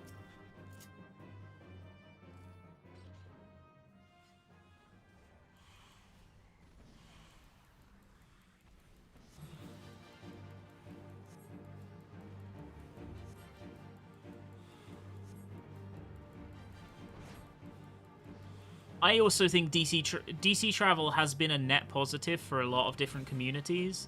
It's just created a bunch of unintended issues as a result, which need to be fixed, basically.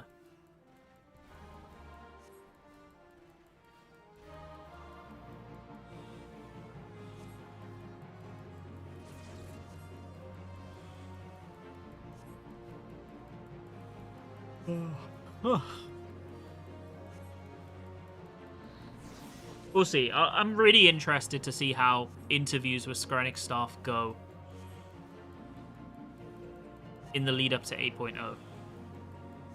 More than being excited to see the expansion, I'm excited to see what the devs yap about, basically. Because I think that'll be very telling.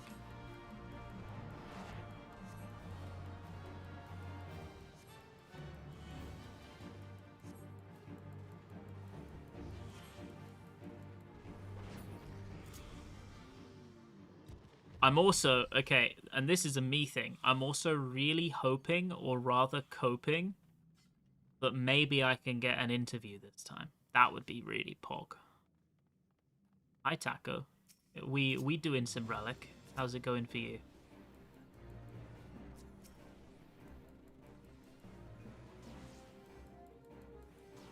I don't know if I'm big boy enough to get an interview this time, but I've definitely got a better chance than I had last time.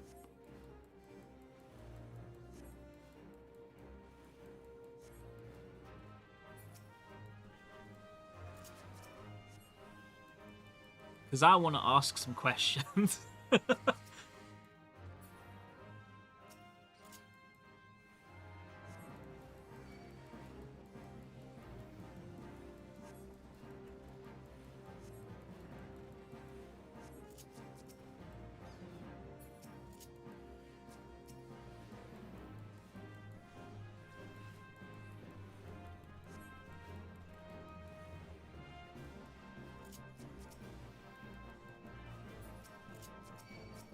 It depends, right? I know that at the Dawn Trail Media Tour, I can only speak for EU, right? But at the EU Media Tour, at least, only the large content creators got interviews. Most of the time was reserved for media, so only like the big boys got an interview. Does anybody who is big in the world first race scene get interviews? I'm trying to make sure I haven't forgotten anyone, but I think if I'm being honest, myself and Mr. Happy are the two largest content creators who do hardcore progression. I suppose Whoops as well, actually. But Whoops and Mr. Happy are in the same group, so in my head I decided they were the same person.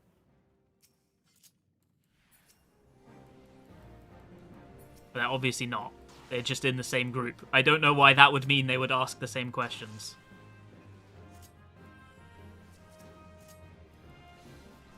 I think Xeno has pretty explicitly said that he's not part of, like... He doesn't really interact with, like, world racing or anything like that, though, right?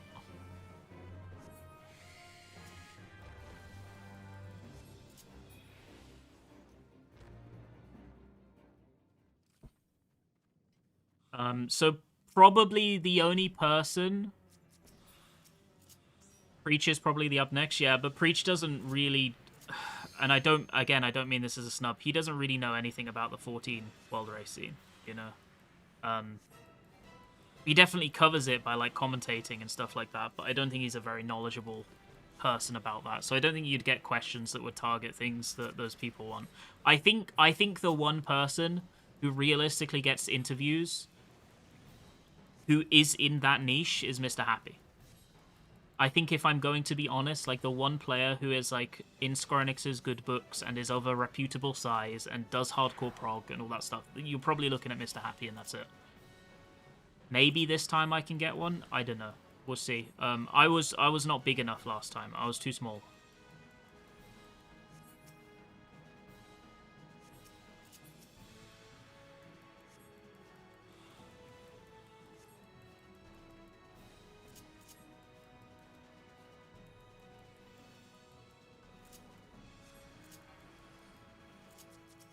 But I do have double the subs I had back then, to be fair. So maybe there's a chance this time. I don't know. I actually think, like, for me, like, one thing. Okay, so this is a bit of a lore drop. Before I got into, like, FF14 content, like, my job has always been adjacent to writing, right? I have been a full-time journalist before. I've also been a full-time copywriter. And the idea of interviewing Yoshida and making something from that is something that would be really interesting to me and is right in my professional wheelhouse. So I would love the opportunity to do it one day.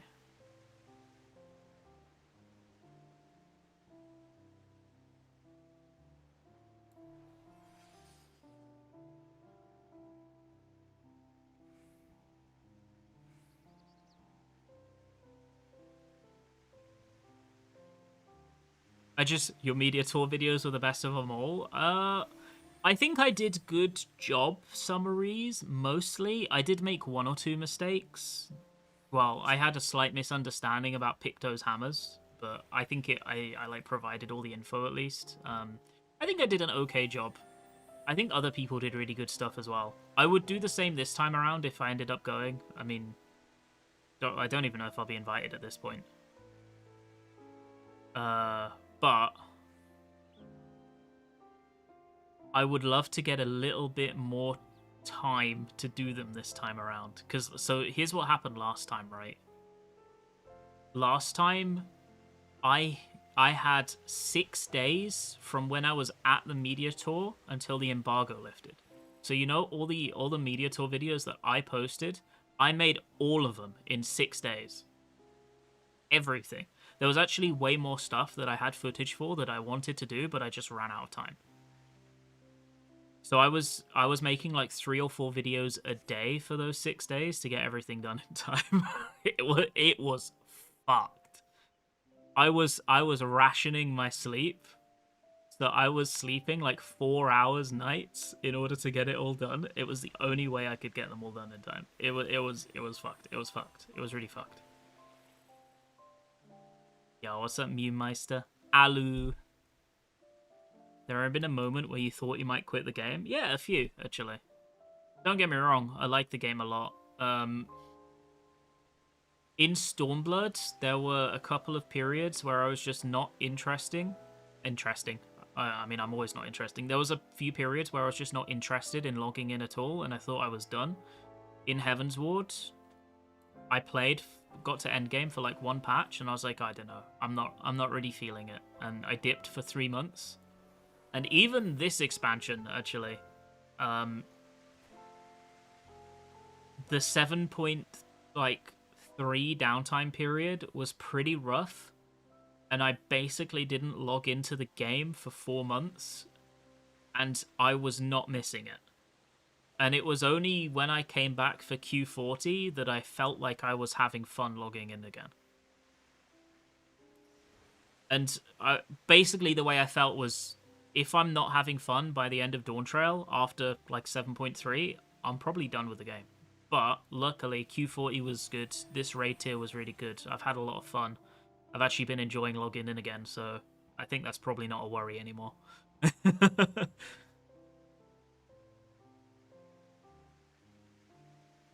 Because realistically, I get that right now, like, yeah, I make money off making videos and stuff about the game, but I'm not going to force myself to if I don't like it, you know?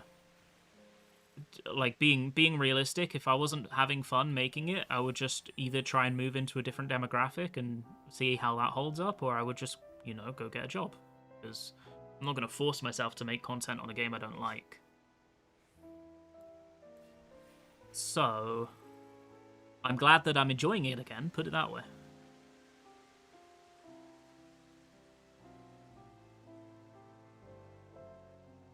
That's why, like... Actually, this is fun. I saw that there was a video posted by Zeno about the Rin Karagani drama. And one of the comments was like, Rin, you mean the guy who's always whining about jobs in FF14? Obviously referring to me. And that cracked me up, and I was like, yeah, I suppose I am the guy always whining about job design in FF14. But we've always got to strive for something better, eh? We've always got to strive for better. We got to do our best to have a little whine and moan. That's kind of our right as Brits.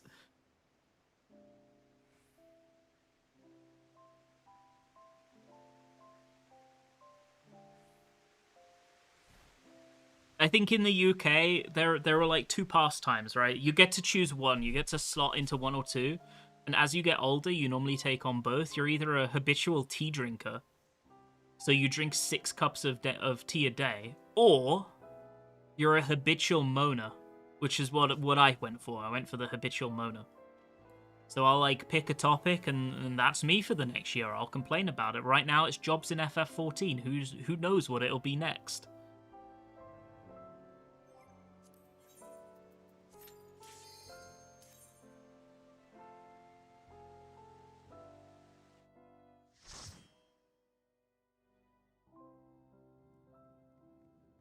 Fucking Totorak!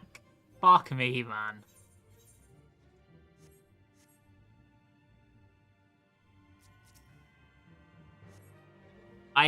You know, the thing that's funny about all this, so I'm gonna do this again this expansion. I did it last expansion as well, right? I made a list of all the things I wanted to whine about, as that YouTube commenter so kindly put it. I made a list of all the things in FF14 that I wanted to whine about, in the hopes that maybe the devs would watch 1 or 2 of them and change them. And some of those things on that list are the leveling experience, they are job design, they are region-wide party finder, and unfortunately none of those things have been addressed. So, when this expansion, I write in point 5 my list of videos of things I want to whine about in the hopes that the developers see and maybe change one of them, I get to do all of them again. It's Pog.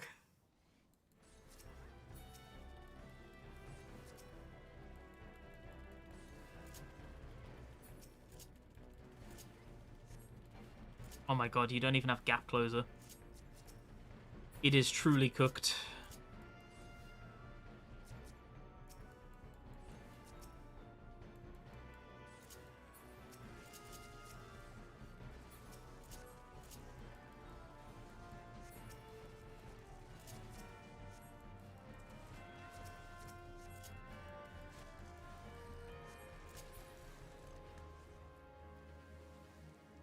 By leveling experience, you mean the skill? Yeah, I mean the way that skills unlock. And the way that... Well, there's a few things, actually. Mostly the way that skills unlock, and the fact that the way that skills unlock is, number 1, arse, and number 2, doesn't teach you how to play the jobs. Like, I think it actually harms people learning how to play the jobs.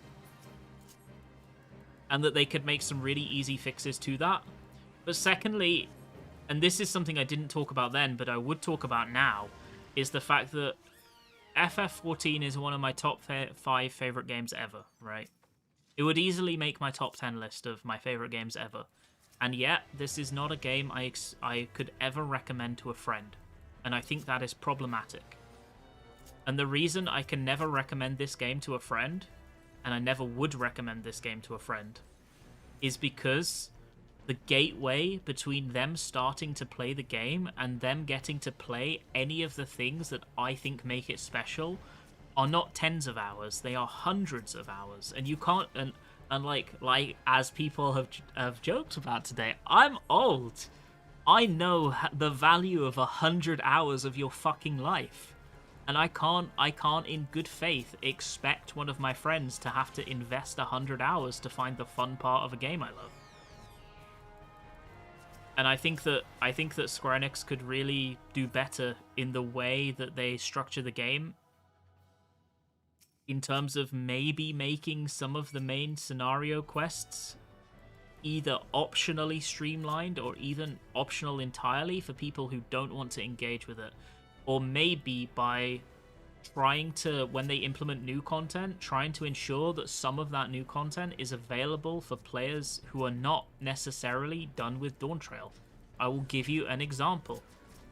Arkveld requires you to be level 100 and done with Dawntrail. And yet Arkveld would be a hook for so many Monster Hunter players that would want to try FF14, and yet they have to play through the entire game to access it. It's fucking insane. So how do we find a middle ground here? I don't know, but they're the guys getting paid to find it, not me. So they can find it.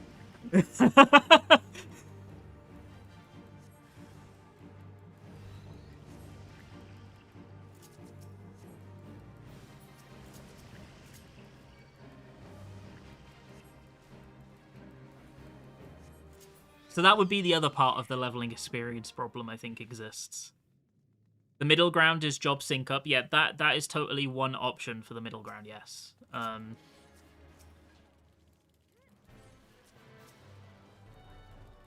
Another one is you make jobs feature complete at a lower level, or mostly feature complete at a lower level, and then you scale down the levels of certain duties to allow players to enter, whilst not necessarily being max level. Stuff like that. There's a lot of things they could do. You could make use of the New Game Plus system as well. I don't think that they should necessarily follow the exact Guild Wars path, honestly, but I do think it's a food for thought moment. There's a thing that Guild Wars does, right? Where they have their story quests, and their story quests are somewhat optional. You have to do a handful of them, but basically you'll have a menu a little bit like the New Game Plus menu that I can't open right now. And if you want to start like the story of an expansion or like a DLC story or anything like that, you just click it and it launches the story and you start on that quest line. But it is there as an optional moment until you decide to do it. And this means, for example, I can give you a few examples of even endgame players that it would help. Let's say if I wanted to watch the story of a new patch, but my group really wanted to do the extreme trial. That would mean that I could, for example, go straight to the extreme trial, completely unlock. I know that I'm getting a slightly worse experience because I'm not getting all of the context for the fight from the story, but that's okay because after we've done the extreme trial, I'm going to sit down and watch the story, and I have the choice of doing it in that order without having to skip through it all. I think stuff like that's good. That's healthy. It's player choice.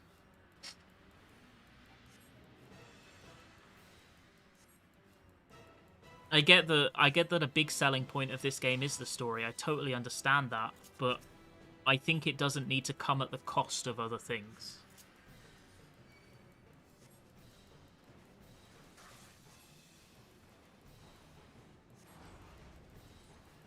And I think right now it does come at the cost of other things.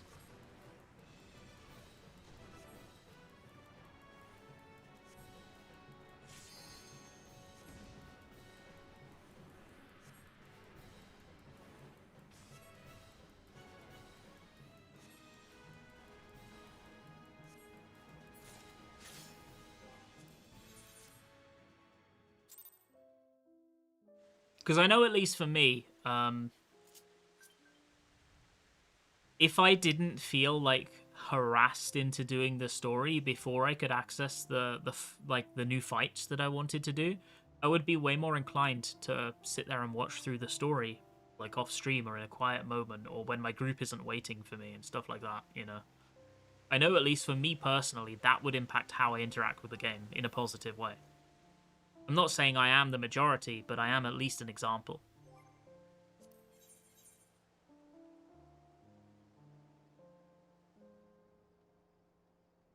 $80 out of 300.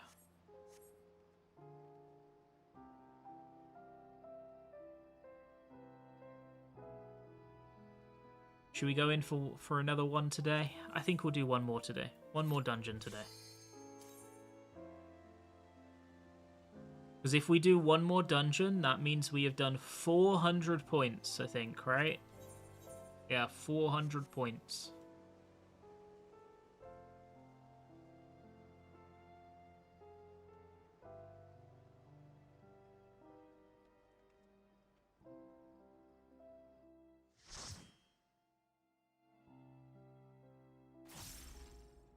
Some all. Well, that's a new one. We got our boy Edward Fury in the duty.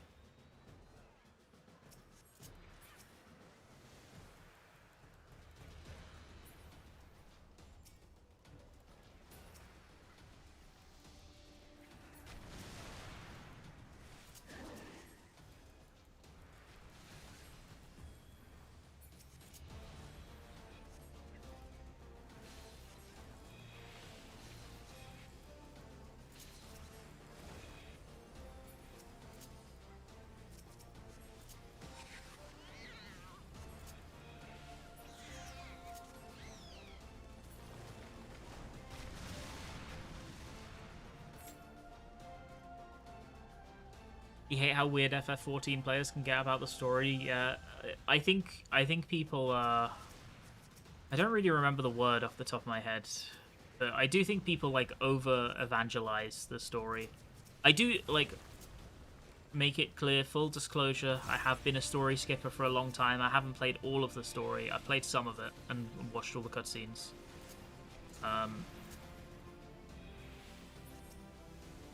But I am firmly of the belief that the game is the story is not essential to enjoying the game,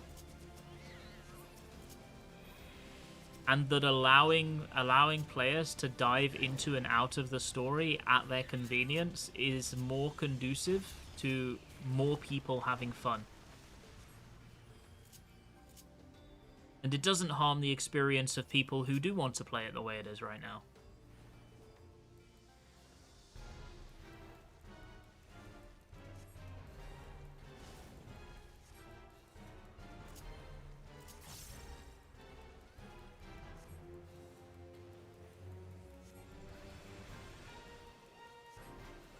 There was someone who popped in earlier who's done with the Relic, right? I think if you went from server up till now, especially if you're in a pre-made, I think you could definitely be done by now.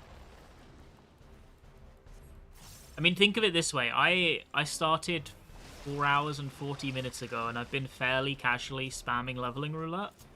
Not particularly rushing, taking a few breaks in between to yap, and I'm like a third done at least. And I didn't go live when servers came up. I went like 3 or 4 hours after, right? So yeah, I could totally see it being doable, especially if you're running in a pre-made. Yeah, and if you're like taking your gear off to make sure that you get the low-level dungeons, Totorak is 8 minutes a run. That Totorak run I just did was 8 minutes long. If you're like spam getting into like Sastasha, Totorak, stuff like that, ooh, you're zooming.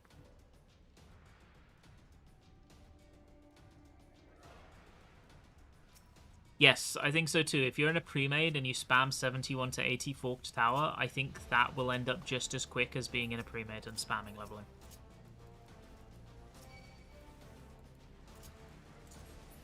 Maybe even quicker. Luckily, I'm not really in a rush, for me personally at least. We'll do a couple of streams of just yapping and this, and then it'll be done. And then I'll be PF unlocked for the week. And next week, I have weeklies on Tuesday next week, so I'll be free to PF much earlier. So that's problem solved.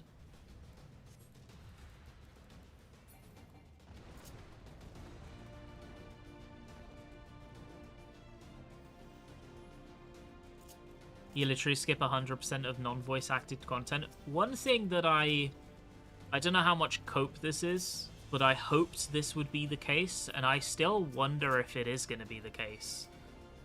You know FF14 Mobile, which is currently available in China, but not the rest of the world. My understanding is that they were getting the new voice actors to revoice A Realm Reborn. And I wonder if that might find its way into the desktop version of the game.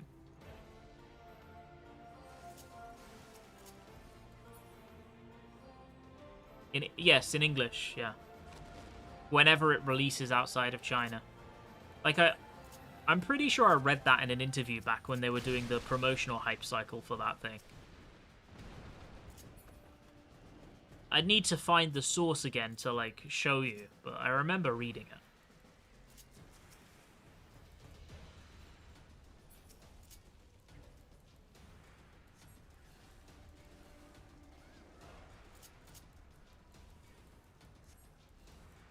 So if that becomes a thing they actually execute on, it would be pretty fucking cool if it found its way into the quote-unquote real game.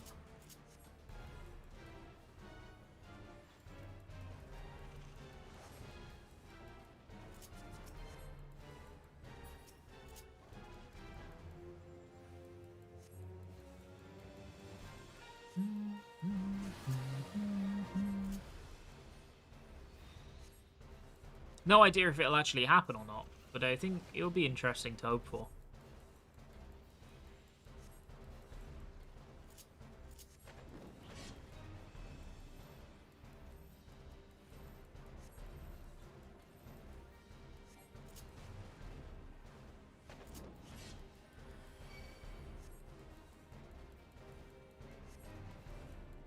I swear this didn't used to have these icons. These were just colors before, and you just had to know what they did.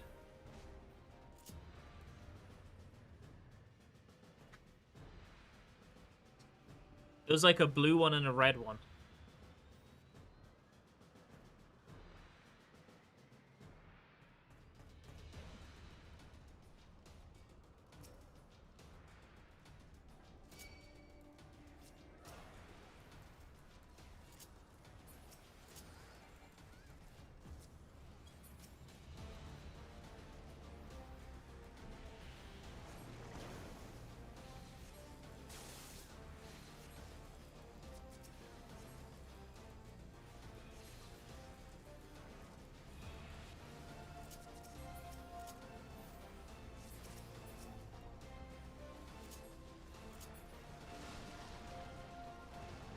Bum bum bum bum bum bum bum bum.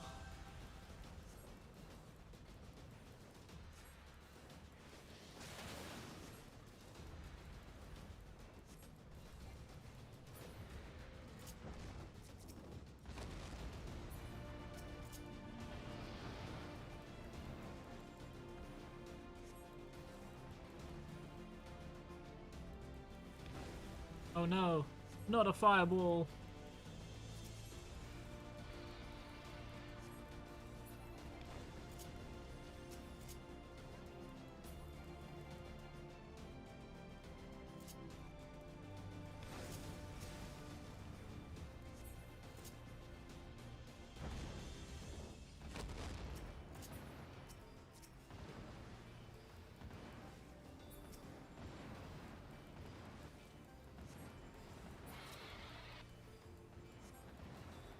Damn, those things melt.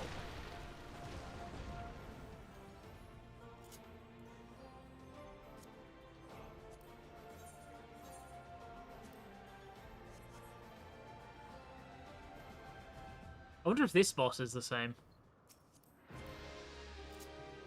I feel like this boss used to kind of bully new players.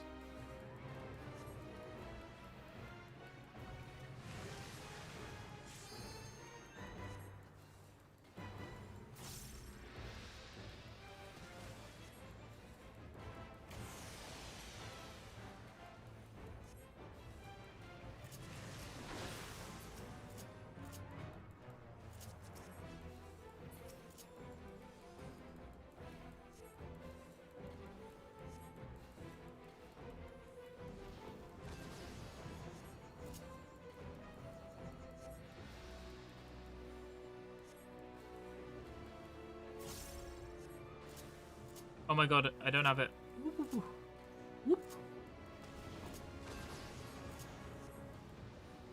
This boss seems to be the same.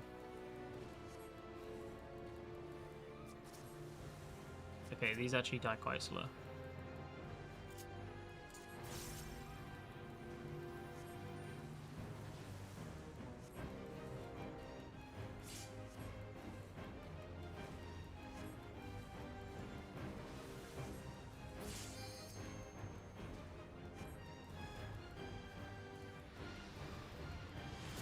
Bada bum bum bum bum.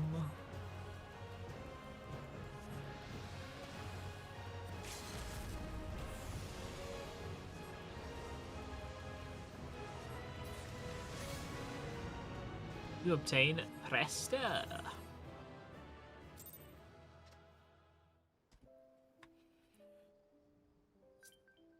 Okay, 100 out of 300. Yahoo! Which means we've done 400 in total. Okay, so here's the plan for the rest of the Relic chat. The plan is simple. Tomorrow, I'm going to do fate farming. we're going to do like 5 hours of fate farming and see how it compares. We're going to see if it's quicker or slower. And then on the 3rd day, we will finish it up. And hopefully it won't take long. And then Friday, we will be back to our 2000 clear challenge. Sounds good. A nice casual 3-day hiatus to get the relic done. And then we will be free.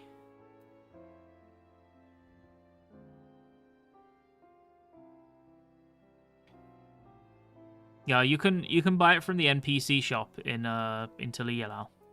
So yeah, I'm gonna end stream for today. I will be back tomorrow. We will continue the relic. Maybe we'll even get it done if we lock in. I don't know. We'll see. If not, we'll do it tomorrow. We'll do it the day after. Thank you very much for hanging out. I hope you all have a good evening. Eat some good food. Hopefully, I'll see you guys tomorrow. Have a good one. Goodbye, gamers.